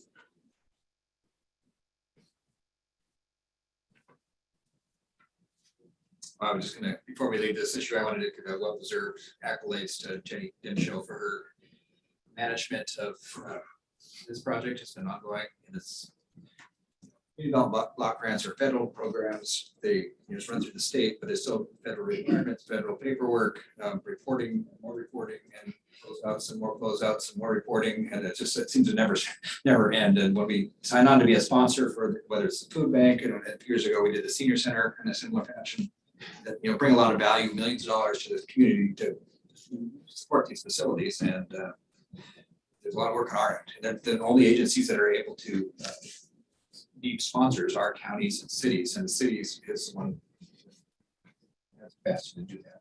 We have just Jenny for your hard work. Thank you, Jenny. Yes. All right. So, not hearing any other testimony, so we'll go ahead and close this. We take 5 minutes, because the council had a break.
Yeah. We'll call this council regular session to order. The time is 7:16 PM. Please join me in the pledge of allegiance. Allegiance to the flag of the United States of America and to the republic for which it stands, one nation, under God, indivisible, with liberty and justice for all. Okay, I'll go ahead and open it up for visitor comments. If you'd have a comment, you please come up and state your name for the record and keep it to 5 minutes or less. Yes, come on up. Do I sit down or stand up? It's kind of my first time doing. You can come up and sit down or stand if you want, and state your name for the record and then go from there. Awesome. My name is Nicholas Helmick. I live on South 4th Street here in St. Helens. I also work in the community. I don't want to name names, but I work at a community development organization, nonprofit, and we represent, people of our community. And that's the reason why I'm here today. 2-3 weeks ago, in my opinion, there was a hate crime that was committed here on Thursday, on 13 Nights on the River. This individual was underage, so I do not want to give their name just out of respect for privacy. This is a transgender female around the age of 13 and 14 years old who wore a pride flag, little pride flag hat from Always Market in her hat. And people attacked her, ripped her hat off, cut up her pride flag, called her things that I do not want to state for the record. And so I know that's not what St. Helens is. I'm a proud member of this community. And that's why I'm here is to represent this individual. We're a diverse city. We're a beautiful city. So I just hope that we don't try to push maybe this incident under the rug and that we work with local law enforcement, because I do know a police report was made. So we can maybe pursue this as a hate crime to maybe make sure this doesn't happen again in the future. So, that's the first issue that I do want to bring to light. The second issue to bring to light, as I said, I live on South 4th Street. I don't know if people have been to Portland or been to Marine Drive in Portland, but there's a population of vehicles that are abandoned, and unfortunately, that's what's kind of happening to our street. I know that we don't have a code enforcement officer, so I know this is none of your faults or anything like that. If you don't have a law enforcement person there, they can't really enforce the law. I get it. But there's been at least one boat with 5-year expired registration, been there for 2 years, hasn't moved an inch. A boat, you said? Yeah, very large boat. It's parked on the corner too, so it poses a hazard when people are trying to kind of turn into John Gunn Way in South 4th Street. There's an individual who has over at least 10 cars, and that's not even an exaggeration, parks it in the middle of their sidewalk, in their front yard. I know I don't want to be that grumpy guy. He's like, you're breaking down my equity, but it's kind of a danger to people with handicaps, and if someone's blocking the sidewalk, they have to go in their yard or something happens. It's just kind of a danger for the plan. And there's been issues of potential drug dealing within that trailer. Someone's living in, which I do know goes against city ordinance and different things like that. I don't want to be that guy who always complains, and I know that this commission really cares about our community. So thank you for your time, and hope you have a wonderful day. Thank you. Thank you, Nicholas. Checking into that area. We are in the process of getting a code enforcement, so it's just kind of a lapse, we're rehiring for that, but Yeah. I encourage you, if you see a crime happening, that you call the police. Where can I send my resume now? It's still open. And thanks for breaking that issue about the hate crime. St. Helens, not St. Helens, and I have to say that I actually skedaddled out of the Citizens Day in the park early when they were cleaning up so that I could come down to the courthouse not representing the city, but as an individual.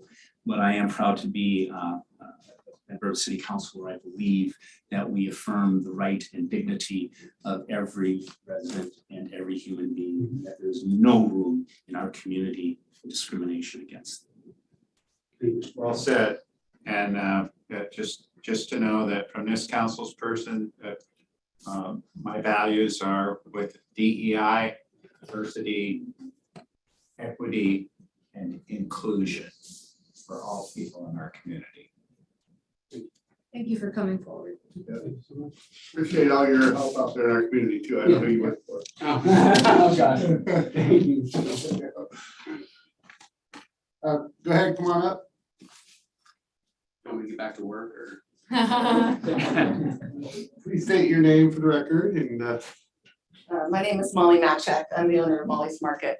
I am here on the same subject as Nick, as this individual who was attacked by her peers, or were her peers, but the same age children. The grandfather came in the next day with this individual and was crying and saying, how can this be happening in our town? So I told him that I would come here and say, no way, this is not gonna happen. I'm a businesswoman. I provided probably over 100 pride flags for the month of June. I'm very open to diversity. It was just heartbreaking when this grandfather came crying into my store. I had no idea what was happening, and he gave me the full story. And this individual, them stood so strong, and all she asked me was, may I please have 2 more flags? And that made me feel like, wow, you are a strong individual, where this grandfather is just so upset. And I was as well. This is not to happen in this town. And I don't even know if there was consequences for this individual who a teacher pulled this individual off this person who was being attacked, with the mother coming into the situation saying, oh, my boy would never do that. So it's just these consequences. They just don't have consequences, and they'll do it again because they don't have consequences. So I really hope that this will never happen again in St. Helens to a 11, 13-year-old. It's unacceptable. So I just want to let you know I feel the same way. Thank you. Okay, thank you. any other comments? Okay, well, I'm going to, My name's Kenneth Williams. I'm a local voter in the area. I belong to 3 different yacht clubs in the actual Portland metropolitan area. And I've been affiliated with several of the yacht clubs and well versed with policies and procedures of the yacht clubs, and been with CRYA for a couple of years now, working diligently in the community to try to make improvements and things of that nature. My hat's off to all of you guys for the improvements that you've made here at the City of St. Helens City Dock. It's just phenomenal what you guys have done. And I can't thank you enough. It's great. It's great. One of the considerations that I would like to ask for is this. Recently, our clubs have been coming down and utilizing the facility. And one of the things that we see on the signage, of course, is a 3-day maximum stay in a 14-day period.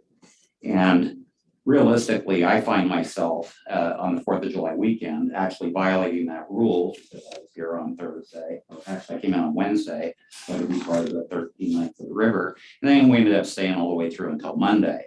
And realistically, as an individual that's trying to do the right thing, it's kind of put me in a bad position because of the fact that I'm actually setting a bad example for the remainder of the community as a result of violating the rule. And other folks that I've talked to in the yachting community, I've got some personal friends that like to come down here. They're basically here usually 3 times out of the month, staying on the dock, and they feel the same way. We don't have any issues in paying the actual fees. I think that's great. I think it's a wonderful opportunity for the community, for the city to actually generate revenue for the actual upkeep and maintenance and so forth and so forth. And so what I'd like to have you guys try to consider is to increase the length of stay so that the average boater that wants to come down and spend 3 to 5 days in a consecutive time frame, they're not setting a bad example and basically violating the rule that's set forth. And so that's what I basically had to say today. Yes, sir. Well, after you're finished, I'd like to ask you a question. Just Sure, to absolutely. clarify something. In your deliberations about coming in with fellow yacht members, would they be willing to pay extra for extra days? Do you think? You know, there's a lot of topic in regards to the boating community in general. A lot of them feel like and I think they've got a misunderstanding and misinterpretation of what the facility is all about, right? Some of them feel that it was a state Marine Board dock that was donated and that there shouldn't be any fees. A lot of them feel that way. And so some of the members have actually kind of boycotted the area because now we're charging for stays. Okay, so there's a little bit of that going on. I try to help clarify that scenario by simply saying the Oregon State Marine Board builds it, then they turn it over to county agencies and city agencies to manage it, and the managers do the best they can to fulfill the needs of the community. That's my feeling. And so I kind of try to portray that in my talking with these individuals, and I think they've got a better understanding of that. As far as fees are concerned, there's a lot of folks that feel that, because there's no corrective action on those that have been here for a long period of time, and we'll just talk about the sailboat that's been down there for weeks and weeks on end, if not months on end. And their position is, why would I be paying when somebody else isn't paying? And that's basically setting a bad example in all actuality, right? So, and then there's this talk about the fact that you guys don't have a code enforcement officer. So it's like, why should I pay? Well, obviously people need to change their viewpoint and follow the rules. As far as would members of the boating community be willing to pay more? I guess that would be a survey question that would have to be asked in all actuality. Another one, a follow-up on that would be, could we consider just holidays like 4th of July, Christmas, those kinds of things? Sure. Our worry and our concern is that mortgage just getting full and no room for people. Sure. And I know that that's an issue. Yeah, and I can understand that to a degree. The scenario is that I don't know that anybody at the current rate of $20 a day would actually utilize that facility for permanent mortgage, right? I mean, I just don't think that that's a realistic opportunity for a boater to come down here and use this as a full-time facility. I could be wrong in that, but in all actuality, I don't think that that's feasible, right? So as far as the holiday extra stays and things of that nature, I guess that would be a consideration that could be adopted. But on the other hand, I think that it would be a little bit more user-friendly in all actuality if we changed it to, say, 14 days in a 30-day period or something in that nature. That would be how I would make the approach if it was up to me to make a decision in regards to this. But the key, and I understand that there's concerns in regards to that if you open it up past the 72-hour process, that there's going to be people that are going to be abusing the situation. Well, I guess that's true in any aspect of life. If you don't have somebody that's enforcing the current rule, you're going to have people that are going to violate the rule. So realistically, whether you have a 3-day rule or a 7-day rule or a 14-day rule, if you don't have anybody to enforce it, it doesn't make any difference. It just doesn't make any difference. So if you had a code enforcement officer down there that would actually look at the actual script and so forth that's in the window, and they said, hey, listen, you haven't paid, then you have to vacate and so forth. That's the true solution to the problem, in my opinion.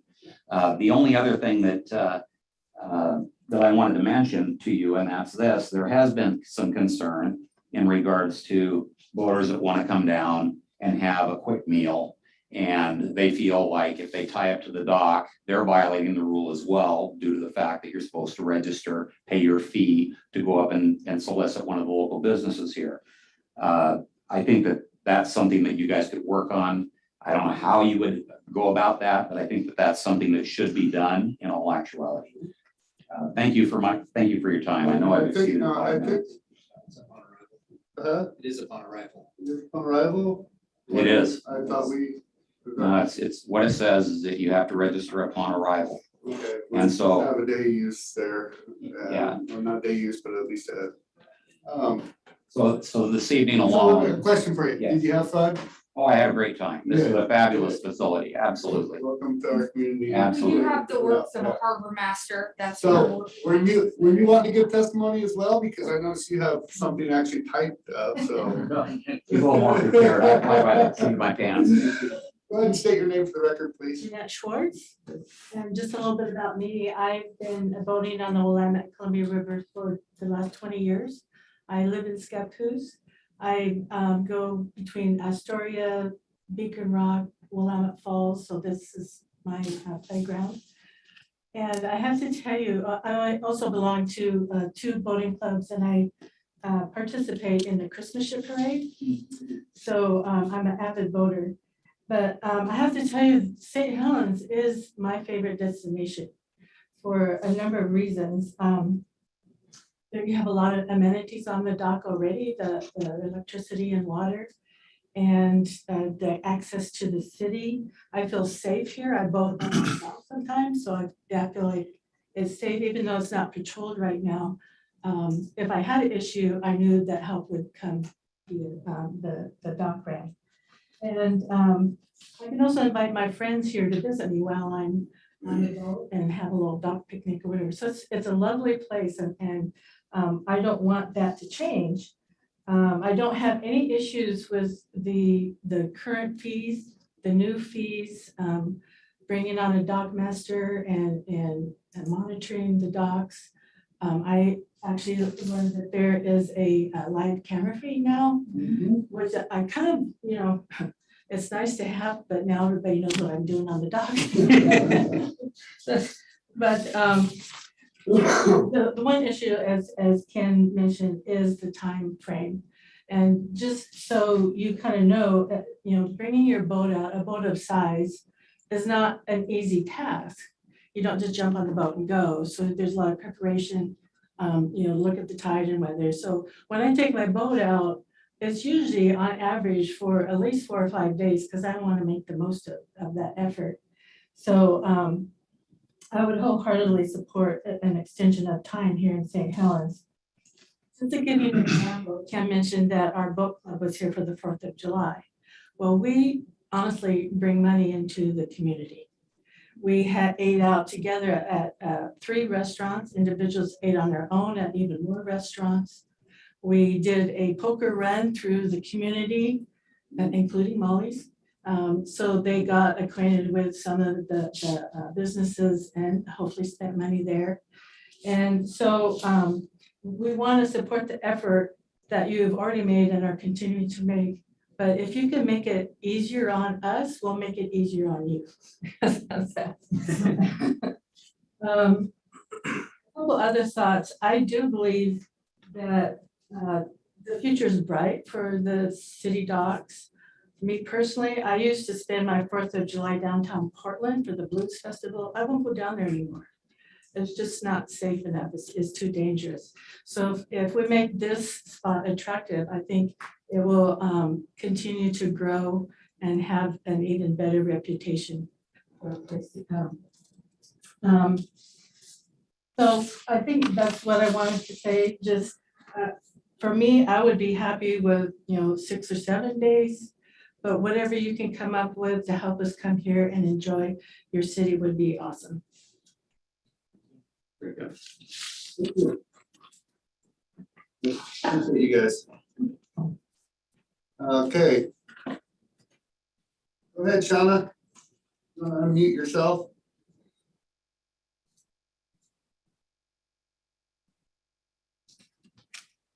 Can you hear me?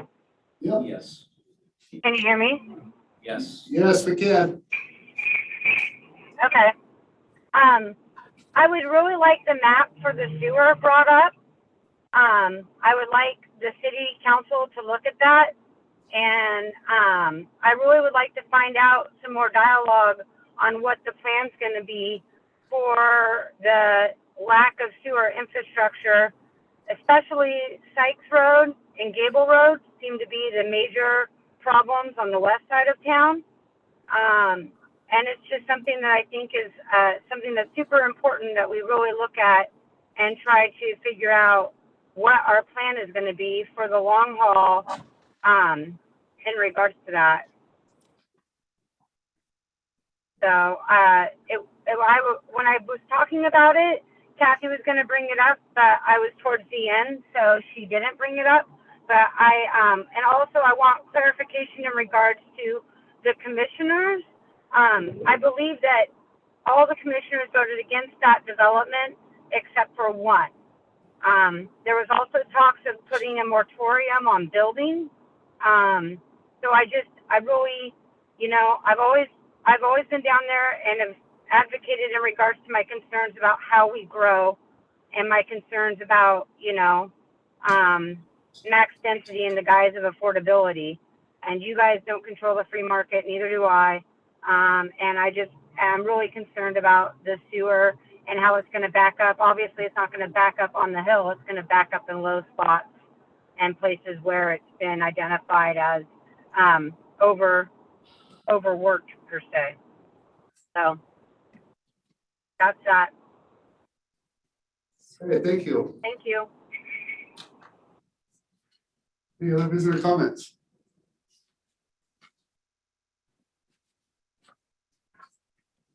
Pretty high on right by Clark Street. It's not very often I get a community city council on doing something that I agree with. And that would be placing Mr. Brown on administrative leave. I think that frankly took you too long. I think that should have happened when he refused to answer a direct question from your council president. It was a simple question asked multiple times. And to me, that was just simply wrong. And then, of course, he tried to pretty much gaslight your public works director, mayor, and council president. That's just not a good sign for someone in that position. So again, not very often do I commend you, and I think that you did the right thing there. I guess if I want to talk about garbage, I should come back. Is that right? Yep. Finally, I did want to say something about the overlay, which you're going to deliberate. I think that shouldn't be allowed. You zoned at R7, seems like it run around the zoning, and 7,000 is 7,000, R7 is R7. You should follow your guidelines and your planning commission, and seemed to me pretty straightforward. Not to mention that you have sewer issues. That whole development, but this is not about that.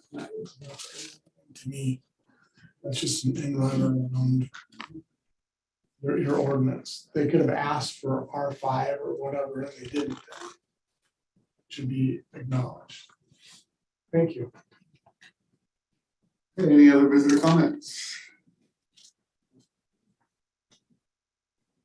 That will be later.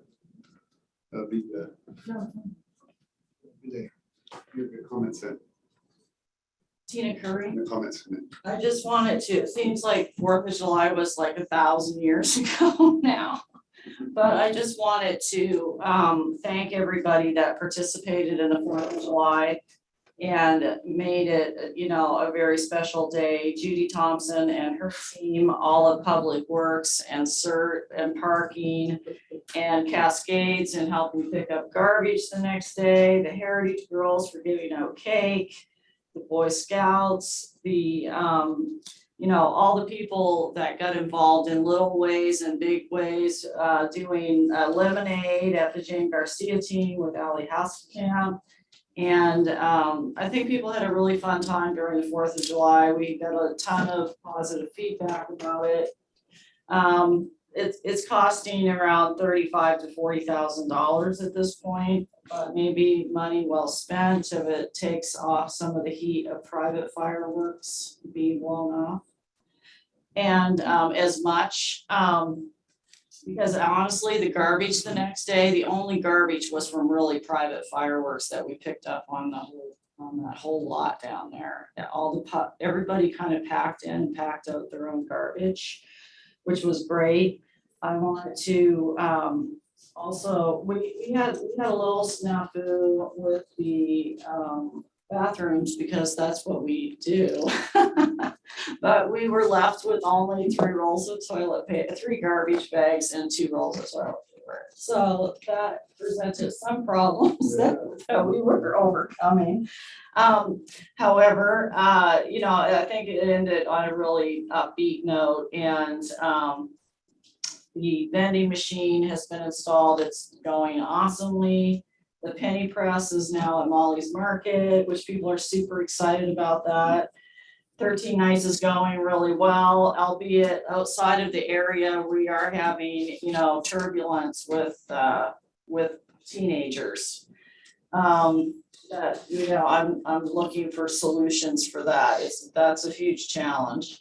And the sandcastle competition is coming up the first weekend of August. I'm keeping my fingers crossed that the boat gets here on time.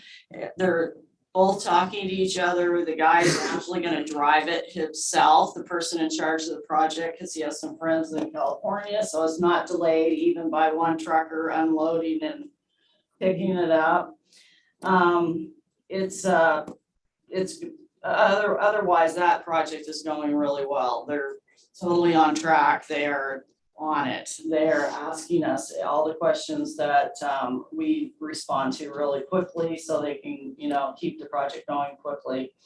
And Halloween Town is, those ticket sales are brisk. So I think it's going to be a super good fall season. And of course, we don't have any COVID restrictions this year. So all is well in that department from this point of view. A lot of people in the community are getting involved. They haven't been involved before. And we have lots of opportunities if people want to make holiday money that they've never had before. Halloween could be the answer. And that's my report if anyone has any questions. Congratulations. See you do it. The Fourth of July was very wonderful. Yes, it was. Any other public comments? All right, so this text me, I'll go out and sailboat. I'm gonna turn it over to Council President Morton for you guys' deliberation. Text me when you're all done. I'm gonna go out and look at that sailboat. That's Remember, we have a camera out there now. Yes, well, that's where I'm heading, is that way.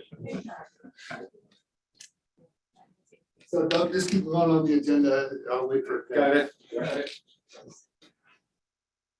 So we ready to deliberate, council?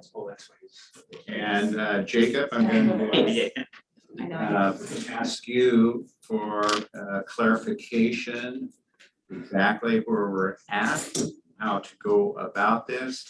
My understanding is that there's a planned development overlay that is being considered. If we all agree to that, we heard Mr. Sandblast add several conditions to that planned development overlay, which can get, I just imagine, really sticky in terms of trying to figure out which of those conditions we're in favor of and which aren't. It just muddies the waters quite a bit. So with that, if this council agrees to that planned development overlay without those conditions that Mr. Sandblast remarked on, is that what we're looking at? Because it seems to me like those conditions were just added at this in this hearing.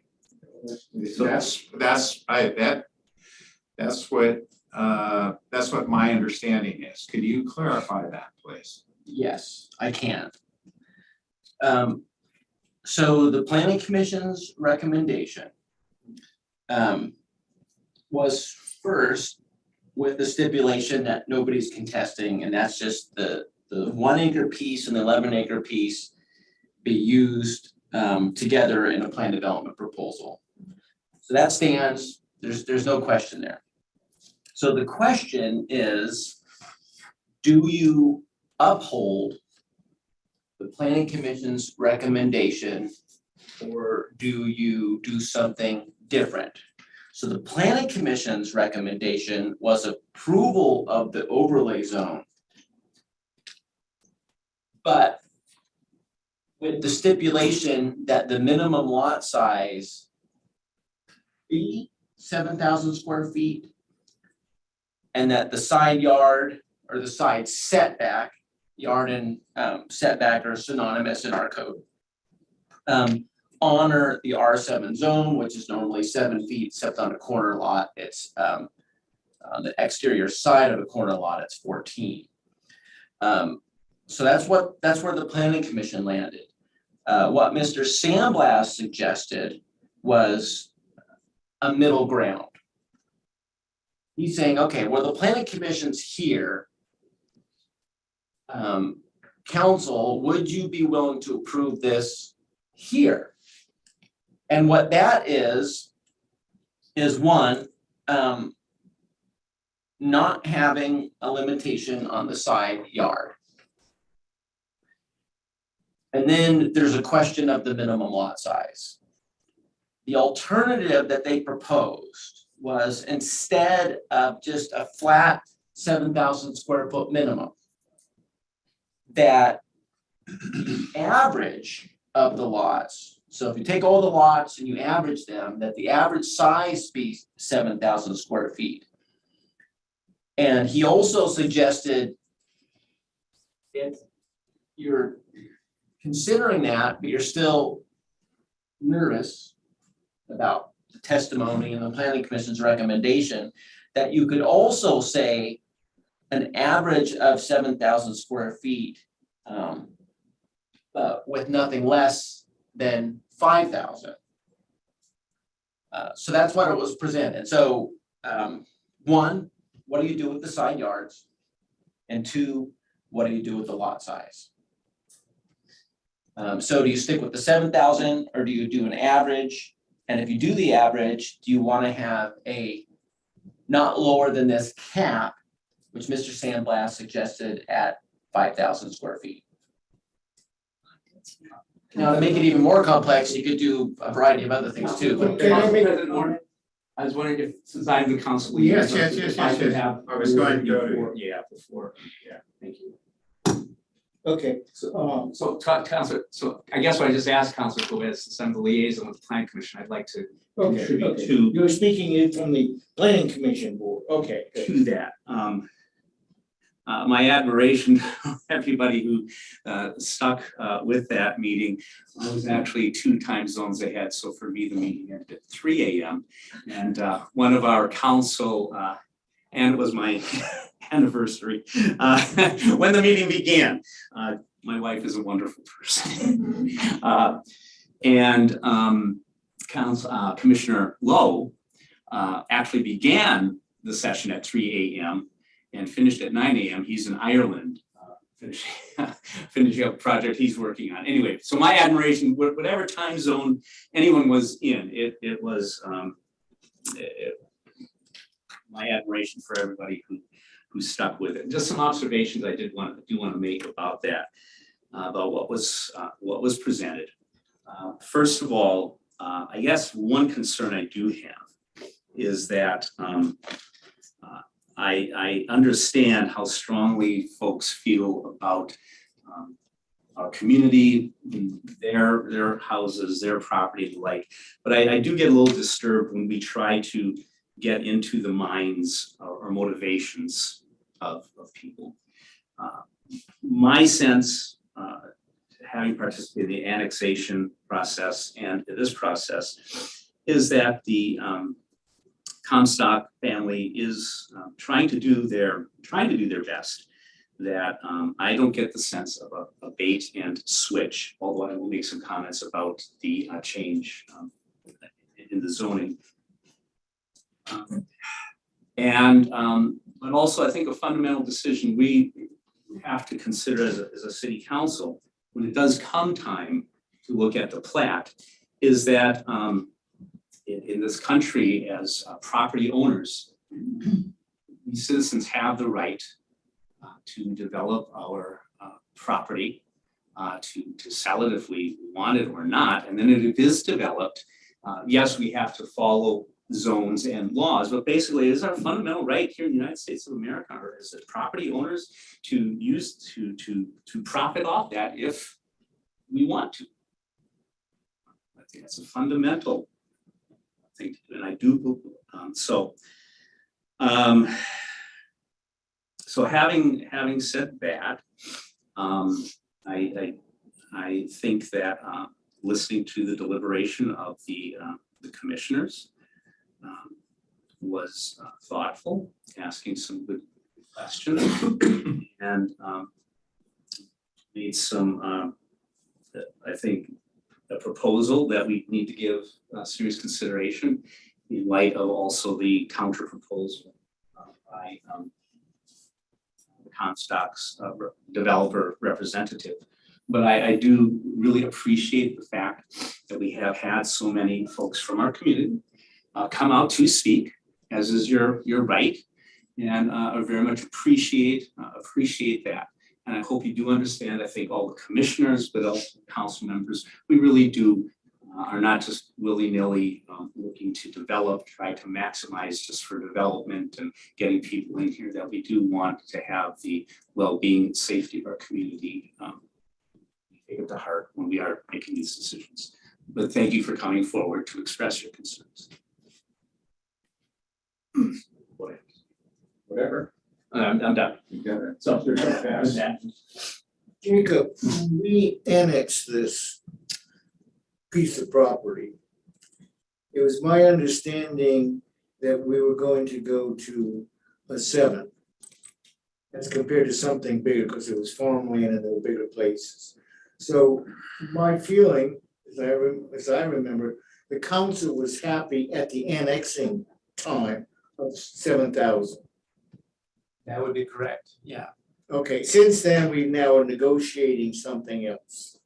And if we want to keep the farmland look or the open look, you've got to stay with 7,000. If you want to play other games, now if someone says, well, I can make more money doing this, where the housing prices are doing that, I think that's beside the point. My feeling was when we annexed it, we, the council, when we voted on it, was a lot size of 7,000, standard code enforcement or all the setbacks as a standard system.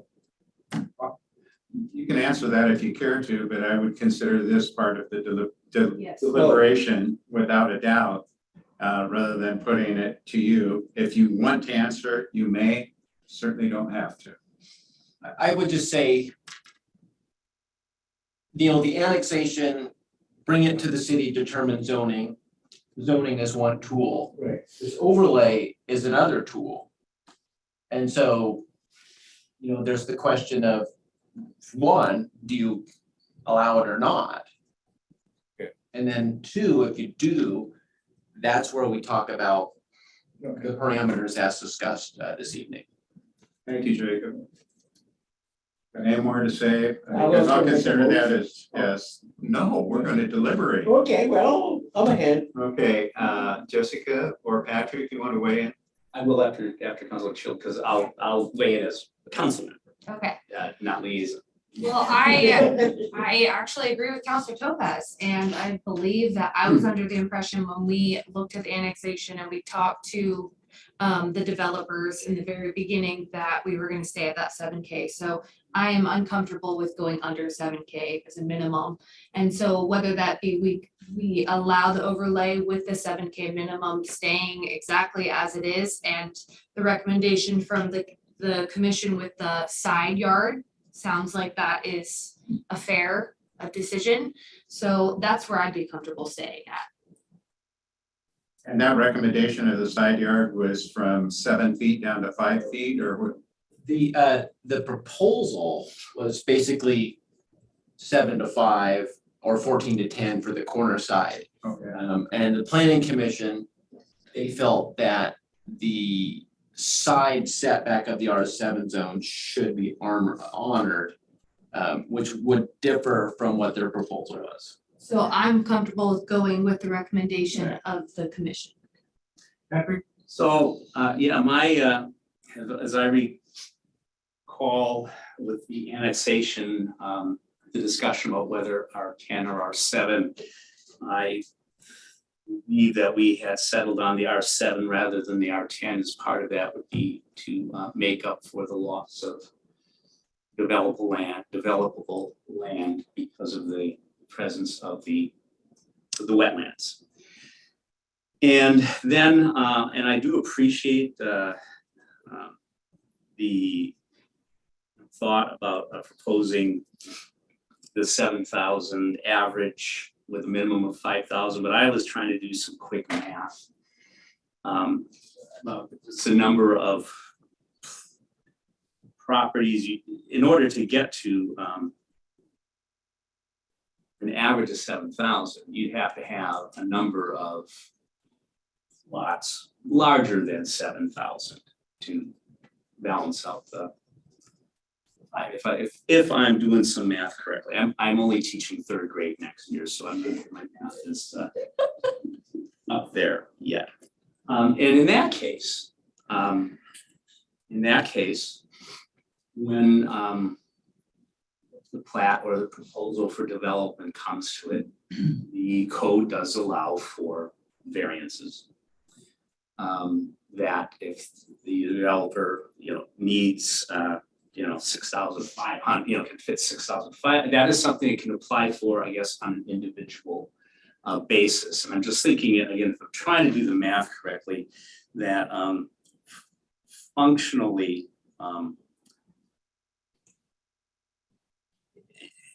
that it doesn't make a difference in the number of lots they would develop if it's just, we maintain this just the straight 7,000. Than if we, with 5,000 minimum, but a 7,000 average. So I'm inclined to support the recommendation of the Planning Commission to maintain 7,000 minimum with the 7-foot setbacks. Well, this has been interesting, and it's been, Patrick has alluded to time zones.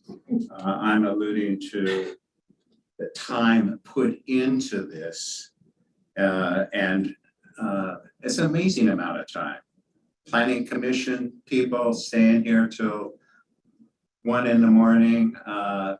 You individuals who passionately come forward and suggest your true values of what this is all about, kind of standing what this decision is going to be made. I salute you, and a very interesting evening tonight. And I think our staff and our group that we have are very passionate as well. I know what you're thinking. Well, why in the heck don't you show up on time then? Yeah. So, I'm coming from a standpoint of when I ran for council, I wanted to raise the bar of standard of living, and I wanted to keep the bar high for those individuals who have raised the bar. And so that means, kind of the ultimate in codes and that kind of thing to protect you. The way I see it, government can get really sticky, really confusing, and I'd like to keep it simple. So I just go along with what Patrick said, what Jessica said, what Mr. Topaz said. I agree with keeping it at 7,000, and that's the way I feel. So yes, if that's the case, the simple motion is upholding the Planning Commission's decision. So I move that we uphold the decision of the Planning Commission for the Plan Development Zoning Overlay. Second. It's been moved and seconded that we uphold the Planning Commission's move for the overlay, and take a council vote right now. Mr. Topaz? Aye. Miss Jessica and Mr. Patrick. Okay. And I, Council President Morton, aye. Council Motion is passed. Congratulations. And Michael, thank you for thanking us, but I'd just like to thank all of you individuals for being here. I really appreciate that. It means a lot when somebody comes in and thanks us for time, and I reciprocate and thank you for being a part of our democracy and coming in and being free thinkers and expressing your opinions. Council President Morton, may I also say I do want to in all this, well, commend, I really sincerely believe that Ms. Moraine, who's representing her mother-in-law, and Comstock family is really sincere also in their desire to develop this property in a manner that befits the memory of her father-in-law, of Jacob Comstock's husband. And I really commend them for their desire to do that, and believe they are sincere in that. I hope that we'll be able to continue working together in some way. Okay, so procedurally, these are adopted by ordinance. The findings will be attached to that. It is an appealable decision, and the ordinance have a first and second reading, which are anticipated to occur at the next two consecutive council meetings. Say again? Sorry, it's easier for me because I've done it so long. So for the decision to be final, because it's an overlay zone, it takes an ordinance. And so what we have to do is write the ordinance with the decision as the council directed. And once that ordinance is finalized, that's when the notice goes out, you know, this may be appealed, blah, blah, blah. And at the conclusion of that appeal period, if not appealed, that's when the decision is final. How long's the appeal period? For council, it's 10 or 14 days. Will we see anything related to that in our mail? And so anybody who provides testimony and that we have their address, so it's very important to sign in. And if you're on Zoom, let us know. Anybody who provided testimony is entitled to a notice of the decision. And so that would be the form that you would see. That says they've appealed it, we're gonna go to. It would say, this is the decision of the council has been made. If you want to see stuff, it's in the file. There's an appeal period of X amount of days to the Oregon Land Use Board of Appeals. So with an appeal comes another session like this? No, it would, well, kind of. A decision of the council goes to the Oregon Land Use Board of Appeals. And so that's not a public testimony item. That goes before a board of legal beagles. And you know, we have to do a bunch of stuff as staff. But basically at that point, you're just, you know, crossing your fingers that the state will uphold the council decision if it's appealed. Interesting. Too bad. And land use matters, they can go up to the Supreme Court. We've never been that far, and I hope I never have to go that far. I've been to the Court of Appeals, which is the step above the Land Use Board of Appeals. So that's it then, right, for us? For now, yeah. Okay. I have a question. Is there gonna be a separate meeting regarding the sewer lines? So, yeah, that's a whole. It is a whole nother discussion. When is that discussion being? The sewer lines as it relates to a specific development or as it relates To to. the city as a whole. We actually already had the discussion. I read the report. There's a big information out If we there. are, yes, there is a huge report. I've already read it. If you've already had it, why are we still okaying subdivisions to go in? Not this one in particular, just. Well, that's a good question, and that's one of the issues before us, is now that we're aware of the sewer issue. It's known since November. Now, this is the first subdivision from the beginning where, okay, we have this master plan adopted. And it's the new ingredient that we have to consider in any development proposal. So I have to intervene. On our agenda, it says deliberations. And so I would like to cut this conversation off and let you have one more comment to make it now, real quick, like we've got a whole agenda. Yeah, and engineering, well, okay, yeah. So Great. Okay, Yeah. Thank you. okay, good, thank you. Thanks, you guys. And is Mayor Rick here? Jacob, Thanks, Jacob. hey Jacob, on that 7 foot between the lot line and the house, where did that number come from? That fire engine roof? Or was that a number somebody put up? That's a number that's been in the book since at least the 70s. Oh, so we don't know that that is not an access number, that's the number. Yeah.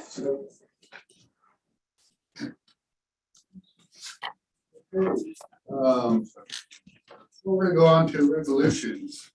Resolution number 1962. Resolution of the Common Council of the City of St. Helens, Oregon, in support of assisted housing program. Oh, that's a resolution. Okay, I move we adopt resolution number 1962. Second. Okay, motion's been made and seconded to approve resolution 1962. Aye. Councilor Tilton. Aye. Councilor Tilton. Aye. Councilor Murphy. Aye. Yeah, next, we're gonna open up a public comment. Now would be the time, Brady, to talk about the increase in garbage and recycling rates.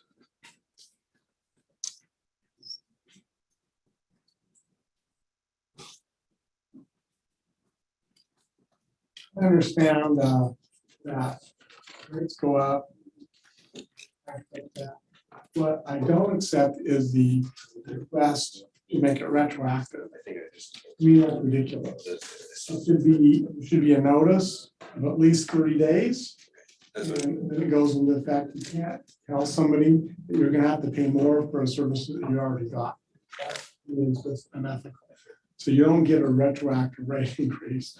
You get a rate increase approved and then 30 days or whatever time frame, but there should be some notice. There might be people that don't want to get garbage service. They are a monopoly. You don't have a choice, but you do have a choice to take your garbage to the dump or whatever. They don't get to come back and say, we are going to charge you for something that you've already gotten. To me, that's absurd, and that you should not give them a retroactive rate increase. And it would also be nice if the billing system worked well. I happen to have a credit with them, and if you have a credit, because I just set on my bill pair to automatically pay, and I don't know why the rate changes, but it does randomly, then you don't get a bill. So if you go online, it looks like you have never got an invoice and never made a payment, and then you have to call them, and then they'll say, oh, well, that's unusual.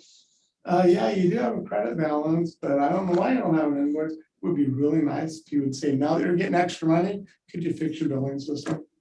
But that's a separate issue, but thank you.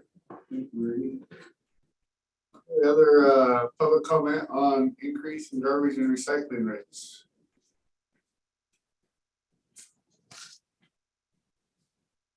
Okay, not hearing any. Close public comment part of this. Resolution 1963, a resolution establishing garbage and recycling rates and superseding resolution 1926. I move we adopt resolution number 1963, discussion after being read. Second. Okay. Discussion. I'm always surprised when I agree with Mr. Freeheim. And I have a comment related to the timing. Yeah, This so request. well, I go ahead and then. So and I think we have Josh from Hudson's here. We've been talking about the rate increase for some time. The council's and their information got to us just before the last meeting, which was on the 15th of June. Then we canceled the meeting on July 6th. So there's been a pretty good amount of time that's transpired since they got our stuff and we've been taking action on it. So if it was something that was, if we didn't cancel the 6th meeting, we would have been a lot more timely with this request. But wouldn't it then still have been retroactive to July? Would they have been asking for retroactive to July 1st? Because I do feel people, they paid for their service for the month of, and then if they've already paid, that is, get. Josh can comment on when their Yeah, sure. cycles are, they're even at first, I don't even. Every 3 months. Yeah, so, excuse me. Come on up, Josh. Come on up. Which, by the way, the You service guys were is. getting out of it, it's not. Oh, I'm happy to come up. Your service is great, and whenever I call for an extra pickup, it works, so. Yeah, well, thank you, Mr. Mayor, members of the council. And I would like to say, Brady, I will certainly look into the billing system. We have had some challenges with our auto bill pay. It's a big system that we use in it, and we've had some hiccups. So I appreciate the comments, and we'll definitely look into that to improve that. You can open your office too. Open the office, it's open. When? We opened, I believe, about 2 months ago. June 1st. Yeah. Okay. So it is open. And I called the county commissioners because they said it was their call. Yeah, I was aware of that situation personally, and I will say that was a mistake on our So part. it came full circle deal. It did, and that was definitely not a commission decision. That was our decision, and we were in the process of reopening. So I appreciate you bringing that up. That was certainly Yes. nothing to do with that. Because you wouldn't want that, yes. And we should have never said that to anybody in the public. So I will own that one on behalf of our company. So back to the billing system. So we bill in arrears, right? So currently, the services for July have not been paid for yet. So we bill in arrears to kind of clear some of that up. So as far as the retro discussion goes, I understand the public's concern of, paying for something or approving a rate increase that's backdating. So we are flexible on that part. If the council wishes to make it effective August 1st, we're open to that. We realize this is a big impact. We're suffering through this struggling economy like everybody else, but we also understand the timing and the sentiment of the public on that. So it'll make it easier for us. yes. Yeah. Hopefully that answers some of those. No, I appreciate hearing that you have flexibility with that. There's no doubt in my mind that we gotta raise rates if we want our recycling and our garbage picked up and things like that. I have no doubt in my mind for that. But yeah, that's the Well, timing. we got a verbal, the August 1st from you. Yes, no problem. Okay, so I think we could be comfortable in going ahead with. Do you want to add that to an addendum to this resolution? No, or you just want to take this resolution and then go with it. With the resolution, go with it, yep. be checking? Well, Any other discussion? I just had a quick comment, which is Hudson has been a really great community partner. They sponsor softball teams in the community and little league programs. And so we really respect you guys and we thank you for your service to the community. Thank you very much. It's a great community to be a part of. And yeah. Been here a lot of years and we all enjoy it. So And I wish we could help out with the bike build this year, but unfortunately you have to come after the first of the year. So we moved our community grants to the first one time a year. So make sure you come see us, and Melinda's on it pretty good. yes, she is. Yeah. Thank you for your support. Yeah, thank you.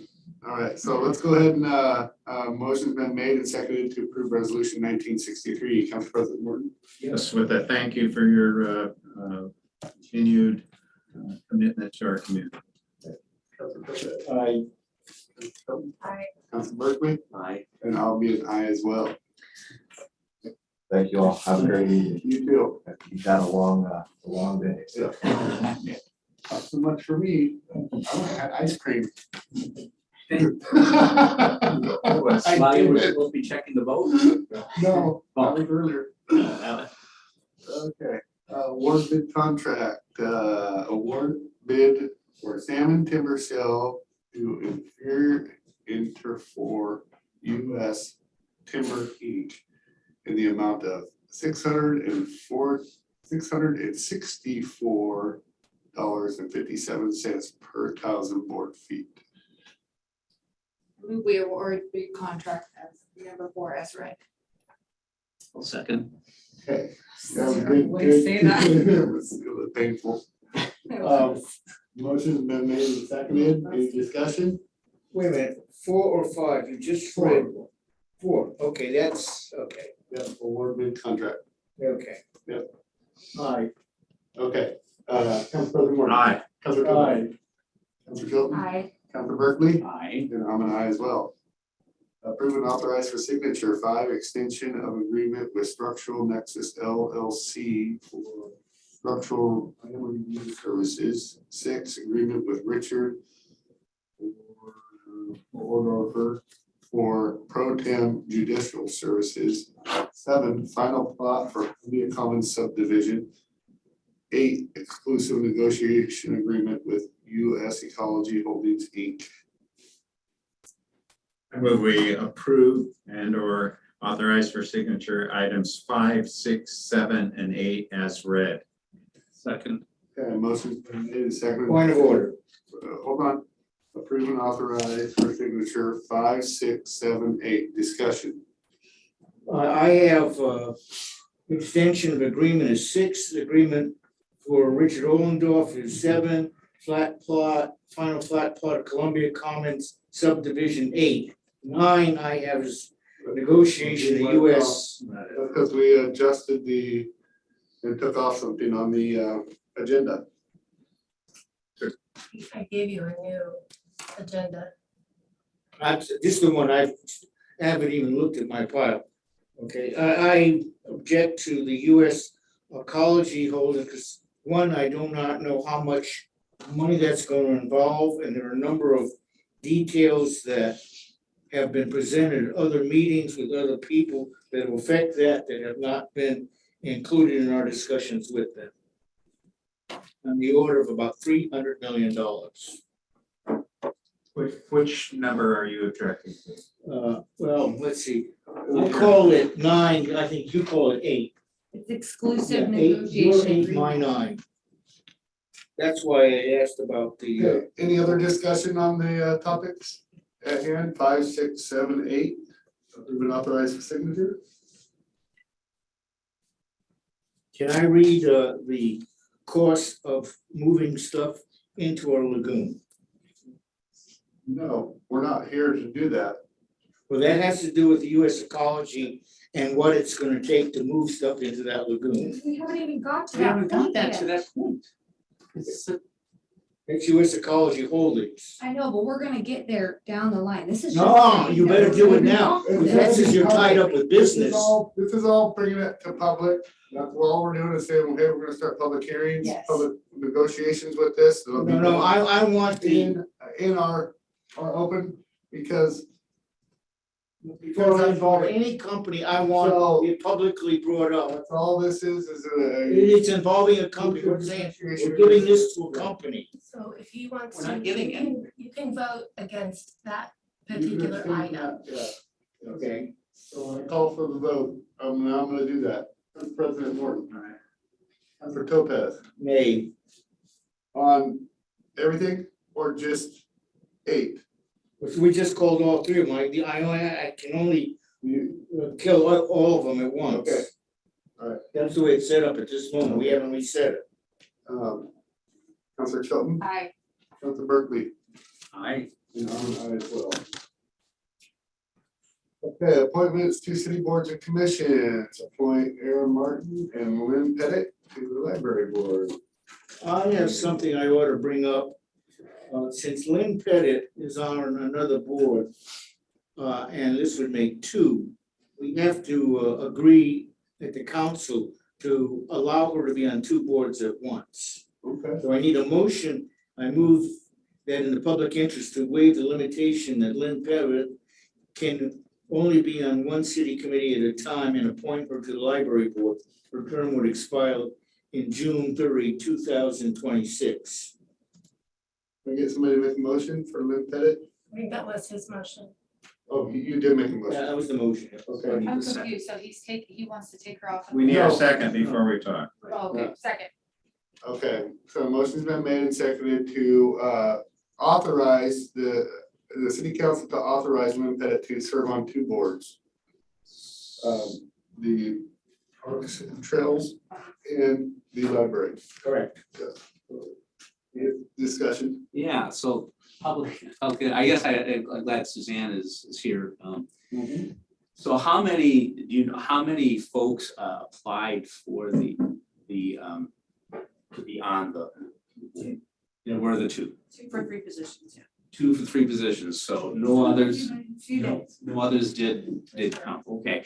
I guess because that, I believe, you know, it's in the public interest to have as diverse representation from the community as possible.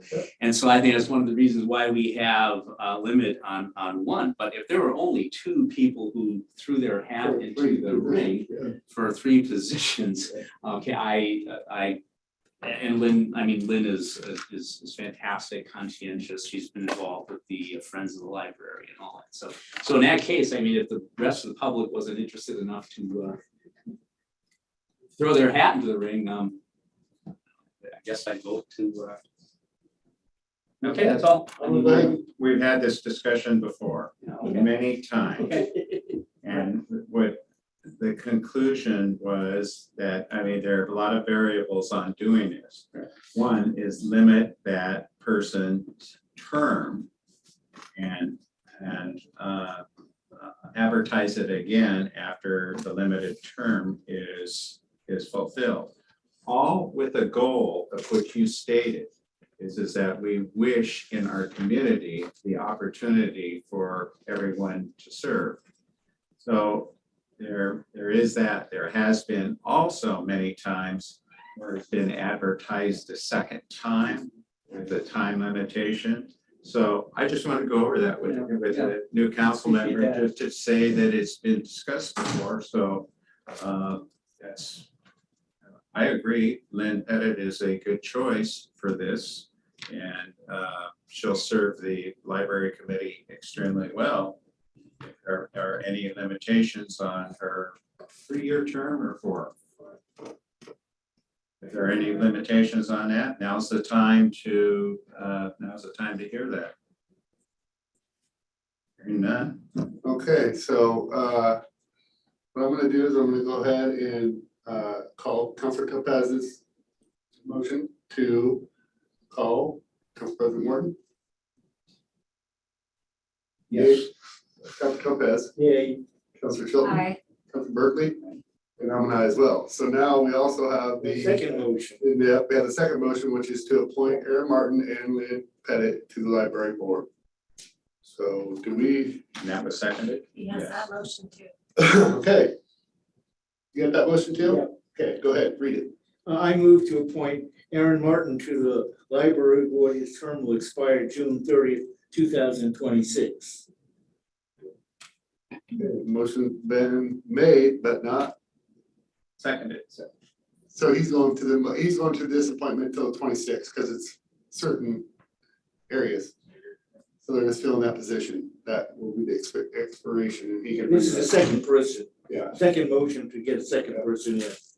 I didn't think we approved Lynn. We just the last motion we did was approve that we should serve 2 terms. So go ahead and have Lynn Pettit. Yes, that's what I was like. Motion was to approve, to waive the limitation and approve. Right. And appoint, I'm sorry. And appoint, it was, okay, so then, okay. Okay. Thank you. Okay, so you're right. Kathy has you dialed in. That's why we have Kathy doing what she does. All right, so I need a second though. Second. Okay, motion's been made and seconded to approve Aaron Martin to the library board through 2026, correct? All right, Council President. Aye. Councilor Aye. Topaz, Councilor Aye. Chilton, Councilor Berkeley. Aye. And I'm an aye as well. Okay. All right, I always like when there's those little wrinkles and stuff. Sure. Consent agenda for acceptance, 10 library board minutes dated April 11th and June 13th, 2022. 11 planning commission minutes dated May 10th, 2022. 12 budget committee meetings minutes dated April 13th and 27th, 2021, and May 12th, 2022. I move we accept consent agenda as read, items 10 through 12. Second. Okay, motion's been made and seconded to approve the agenda of items 10 through 12. Council President Morton. Aye. Councilor Lopez. Aye. Councilor Chilton. Councilor Berkeley. Aye. And I as well. Consent agenda for approval, 13. Council work session and regular session minutes dated June 1st, 2022. 14 OLCC license, 15 accounts payable bill list. Move to accept agenda for approval 13, 14, and 15. Second. Okay, motion's been made and seconded to approve consent agenda for approval, 13, 14, 15. Council President. Aye. Aye. Councilor Chilton. Aye. Councilor Berkeley. Aye. I'll be the aye as well. We had, I thought one thing that we were bringing over. Yeah. Yeah. Well, I know one I would like to bring up, I don't know if I got jotted down, but would be the docks, to talk about the docks. We didn't put that down, but it was in the evening session, so I'd like to talk about it after. But actually, let's start with that, with that on it. I think that the boating community brought up a good point as far as show up Wednesday and you're trying to see a concert, and those boats take a lot of fuel. A lot of fuel to make it to their destination. I think 3 days is way too little. I think 7 days is pushing it for too long, but I'm not opposed to that. That's just my personal opinion, and I'm gonna let you guys deliberate too.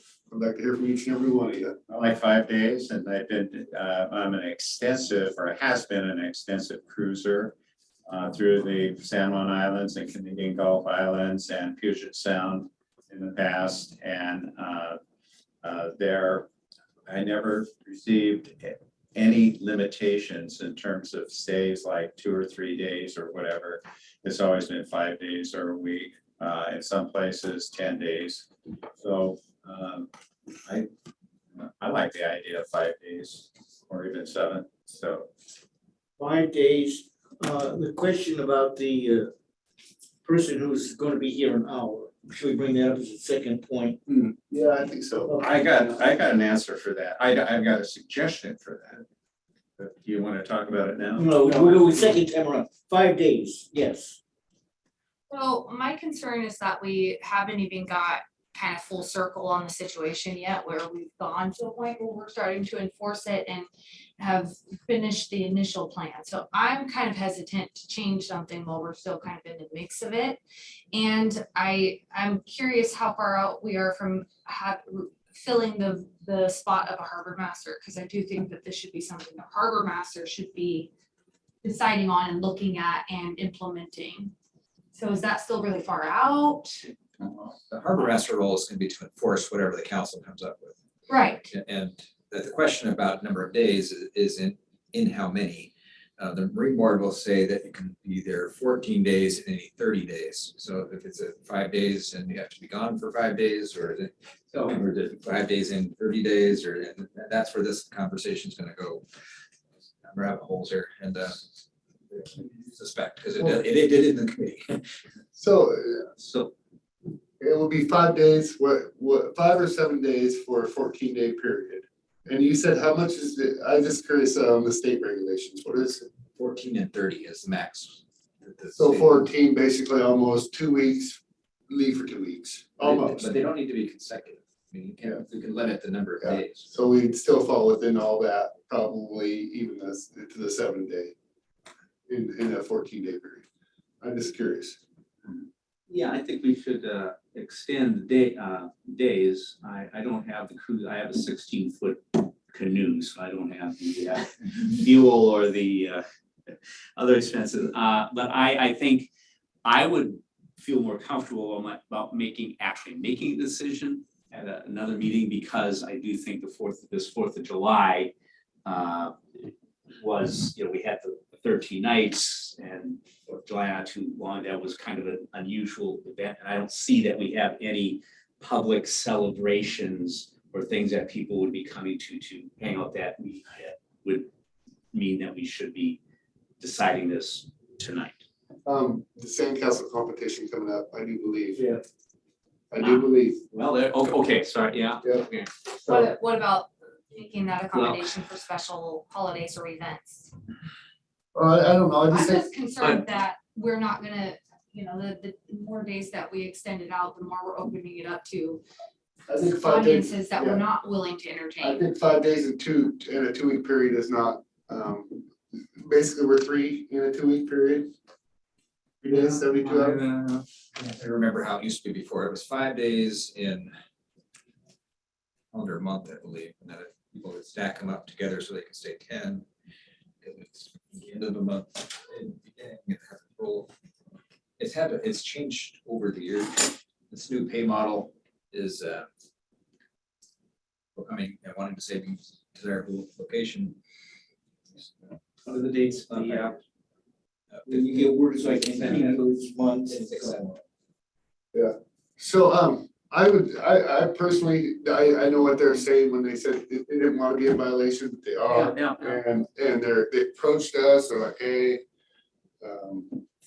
we clearly, we heard very good testimony. It sounded right for our community.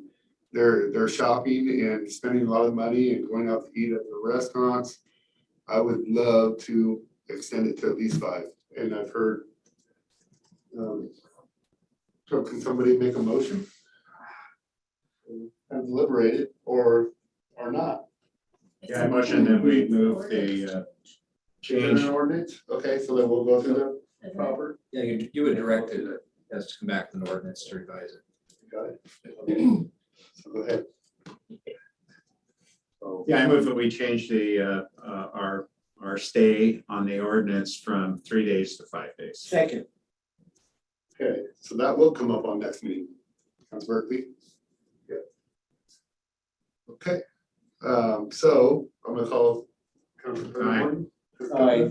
Councilor Chilton. Abstain. Okay, and then Berkeley? Aye. Okay, and I'm an aye as well.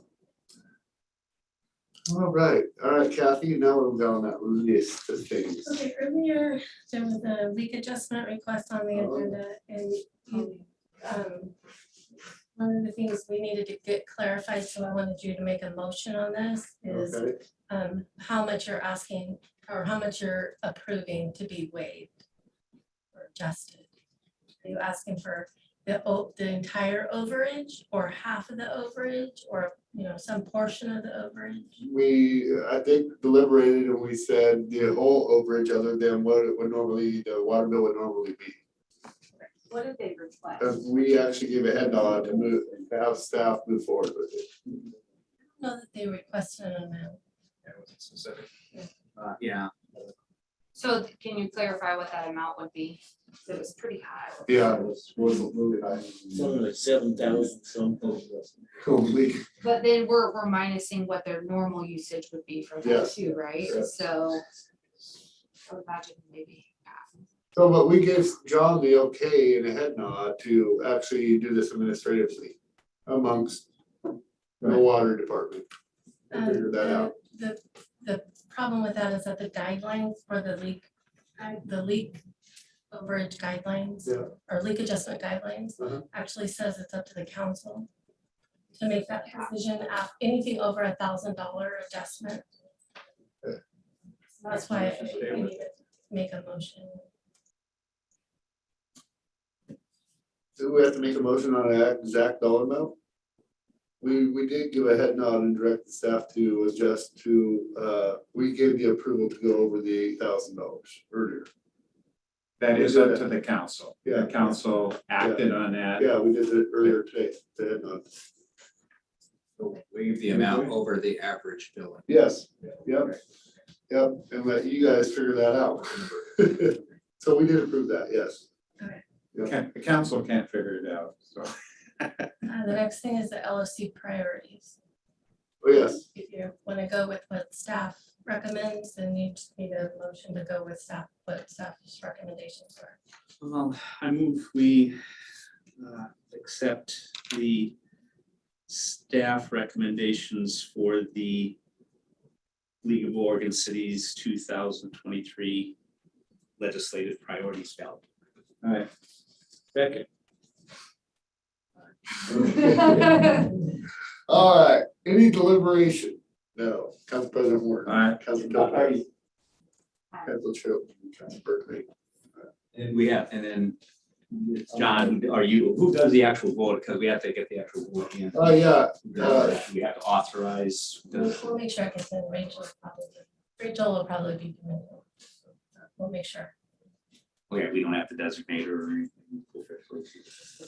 We'll make that happen. Yeah, okay. It's within her duty. Okay. We know somebody who's a big deal in the League of Oregon. Yeah, we're on Cities. the naughty list actually, because took this on a little late without the early, not really naughty list, but the league puts out a list of who hasn't responded yet. And we're on that, so- I see. Okay, yeah. You know that. Yeah. That's a suicide. Right, okay. Okay. So the next one is the psilocybin decision about whether to have a moratorium or. All right, so. What do you think? I like to move that we refer a moratorium of the implementation of the psilocybin, sorry. Psilocybin measure 109. Moratorium.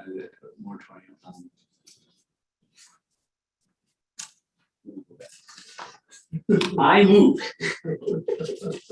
that we refer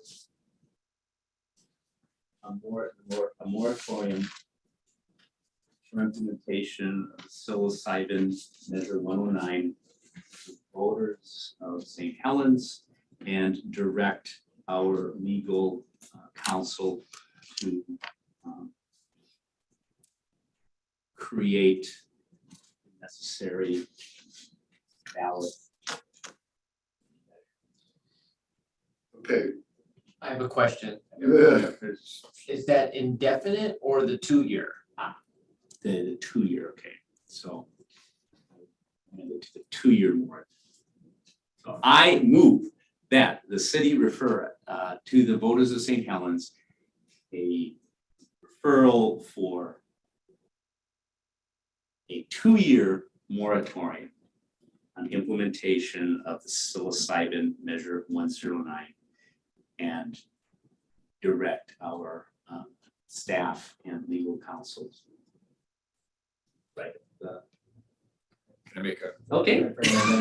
So what I think I heard from the city attorney was that a resolution was the proper tool Oh, to get that's this, right. to get this on the, Okay. on the path for the council to approve it. So you would not be approving it tonight, it would be the next meeting. Okay, gotcha. But the intent is what I move. Yeah. Okay. We've done that for the people. Thanks. So, Thank you. everybody wanna move it to give it to the people to vote, and the direction is a 2-year moratorium in a resolution form. Council President Morton. Aye.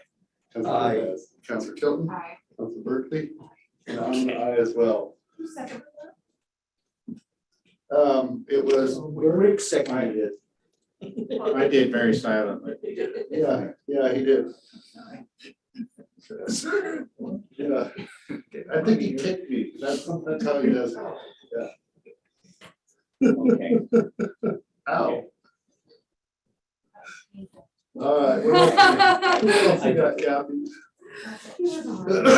Okay.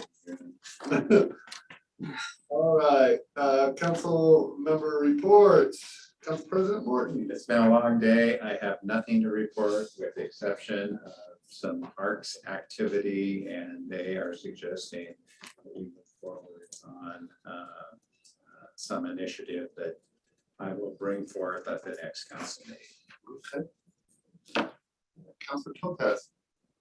In view of a number of things which we can't speak about, I would like to think about doing a forensic audit of the city's finances, contracts, etc. With details at a later date. What else you got? That's it. Okay, good. Chilton? Well, I don't have a lot to report, but I did want to just go on record and address some of the concerns that were brought up earlier that I didn't feel like we had a great opportunity of talking about, and the sewer and the infrastructure problems are not forgotten about. These are issues that if you watch any of the last council meetings, I think the last 3, we have been talking about in great depth, and we have solutions underway to start fixing the problems that we found in the master plan. And so it's not something that's being ignored. And just because we continue to build doesn't mean we're, lacking in that area. We are working diligently on it. And you're gonna see things changing on your water bill. And that is our plan. We are putting in place a way for us to fix these problems that have been neglected for the last 20 years. So we are actively working on that, and I just want that to be in the formal record, but that is not something we're ignoring. And if you want more information, please call Public Works, please call the city, because we have been working very hard on coming up with solutions for that for the city. So I just want to put that on record. And then I want to say that personally, I'm getting ready to go on maternity leave. So I'm going to be having a baby at the end of the month. So I will be out of the next meeting and hopefully home with a baby, but possibly out of the meeting after that also, depending on how everything goes. So you guys won't see me for a little bit. So don't let these boys get too out of hand up here, but I'll watch you guys on YouTube, okay? So I will be back though. So that's where I'll be. That's all I got. Please feel free to call if you get any concerns from citizens and you need us to help with your constituents. Okay, I will be checking my emails and stuff like that, so I'll be active, and if people wanna call me, they can. I just won't probably be at meetings because I'll have an infant that I'll be trying to. You know, like we all do, this guy right here, right? Yeah. Yeah, okay. Council Berkeley. I'm hoping I can say what I'm about to say without blubbering. But I want to express my appreciation to council members, to city staff, and to all those who have reached out and expressed their condolences for the passing of my father. When I took the oath of office, and every meeting that I've attended, and these were among the last words I had with my father, is that I wanted him to be proud. And even though he didn't always know what I was doing, but now he's in a better place, and I think he has a a better view. There's no escaping that. But I just have to say it. That he was a wonderful model for his integrity and his pride. And I continue to every moment in this position, whether people agree with what I decide or what I don't decide, that I do that with the intent of following my father's footsteps. And again, just want to express my appreciation again for everybody for their condolences. And it's the last month and a half have been very difficult, but my dad was a go-get-to-it guy, and he's letting me know it's time to get to work. And I'm glad to be back here at the council meetings. And other than that, I have nothing else to report. So, good to have you back. We missed you. So, okay, I got other things to talk about, but they're not. First of all, 4th of July, man, what a perfect night, what a perfect venue. It was just, everything seemed to flow. Behind the scenes, there was a lot happening, but you would never know it you'd never know unless you knew. And it was great. How much it almost didn't happen, right? I always love 4th of July, and maybe it's part of the chaos that comes with it. We do have the fair coming up, and it's always great to go out there and see, sometimes you see a lot of your old friends that you haven't seen in a while, and it's amazing that we are just a big enough town that you don't see people for a while, and you're like, where you been? I'm just living over on so-and-so street. It's like, oh, okay. Because we are a bedroom community, they're just commuting back and forth to work, and you're lucky to run into each other at the store, so.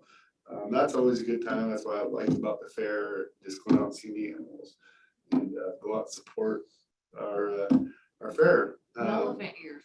Yes, yes. So, and then,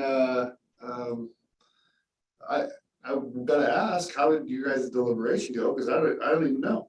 I have no idea. So I gotta ask, what did you guys, how did that go with the, development, and what did you decide on? And I did watch the planning commission meeting because I was here testifying for a separate deal.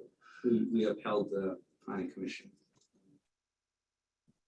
ruling to approve the overlay, but with maintaining the 7,000 foot square foot and the setbacks. Yeah, and I would have to agree, because I listened, and people who thought I was maybe biased were completely wrong, because what was sold to us was it was gonna be R7 with huge wetlands.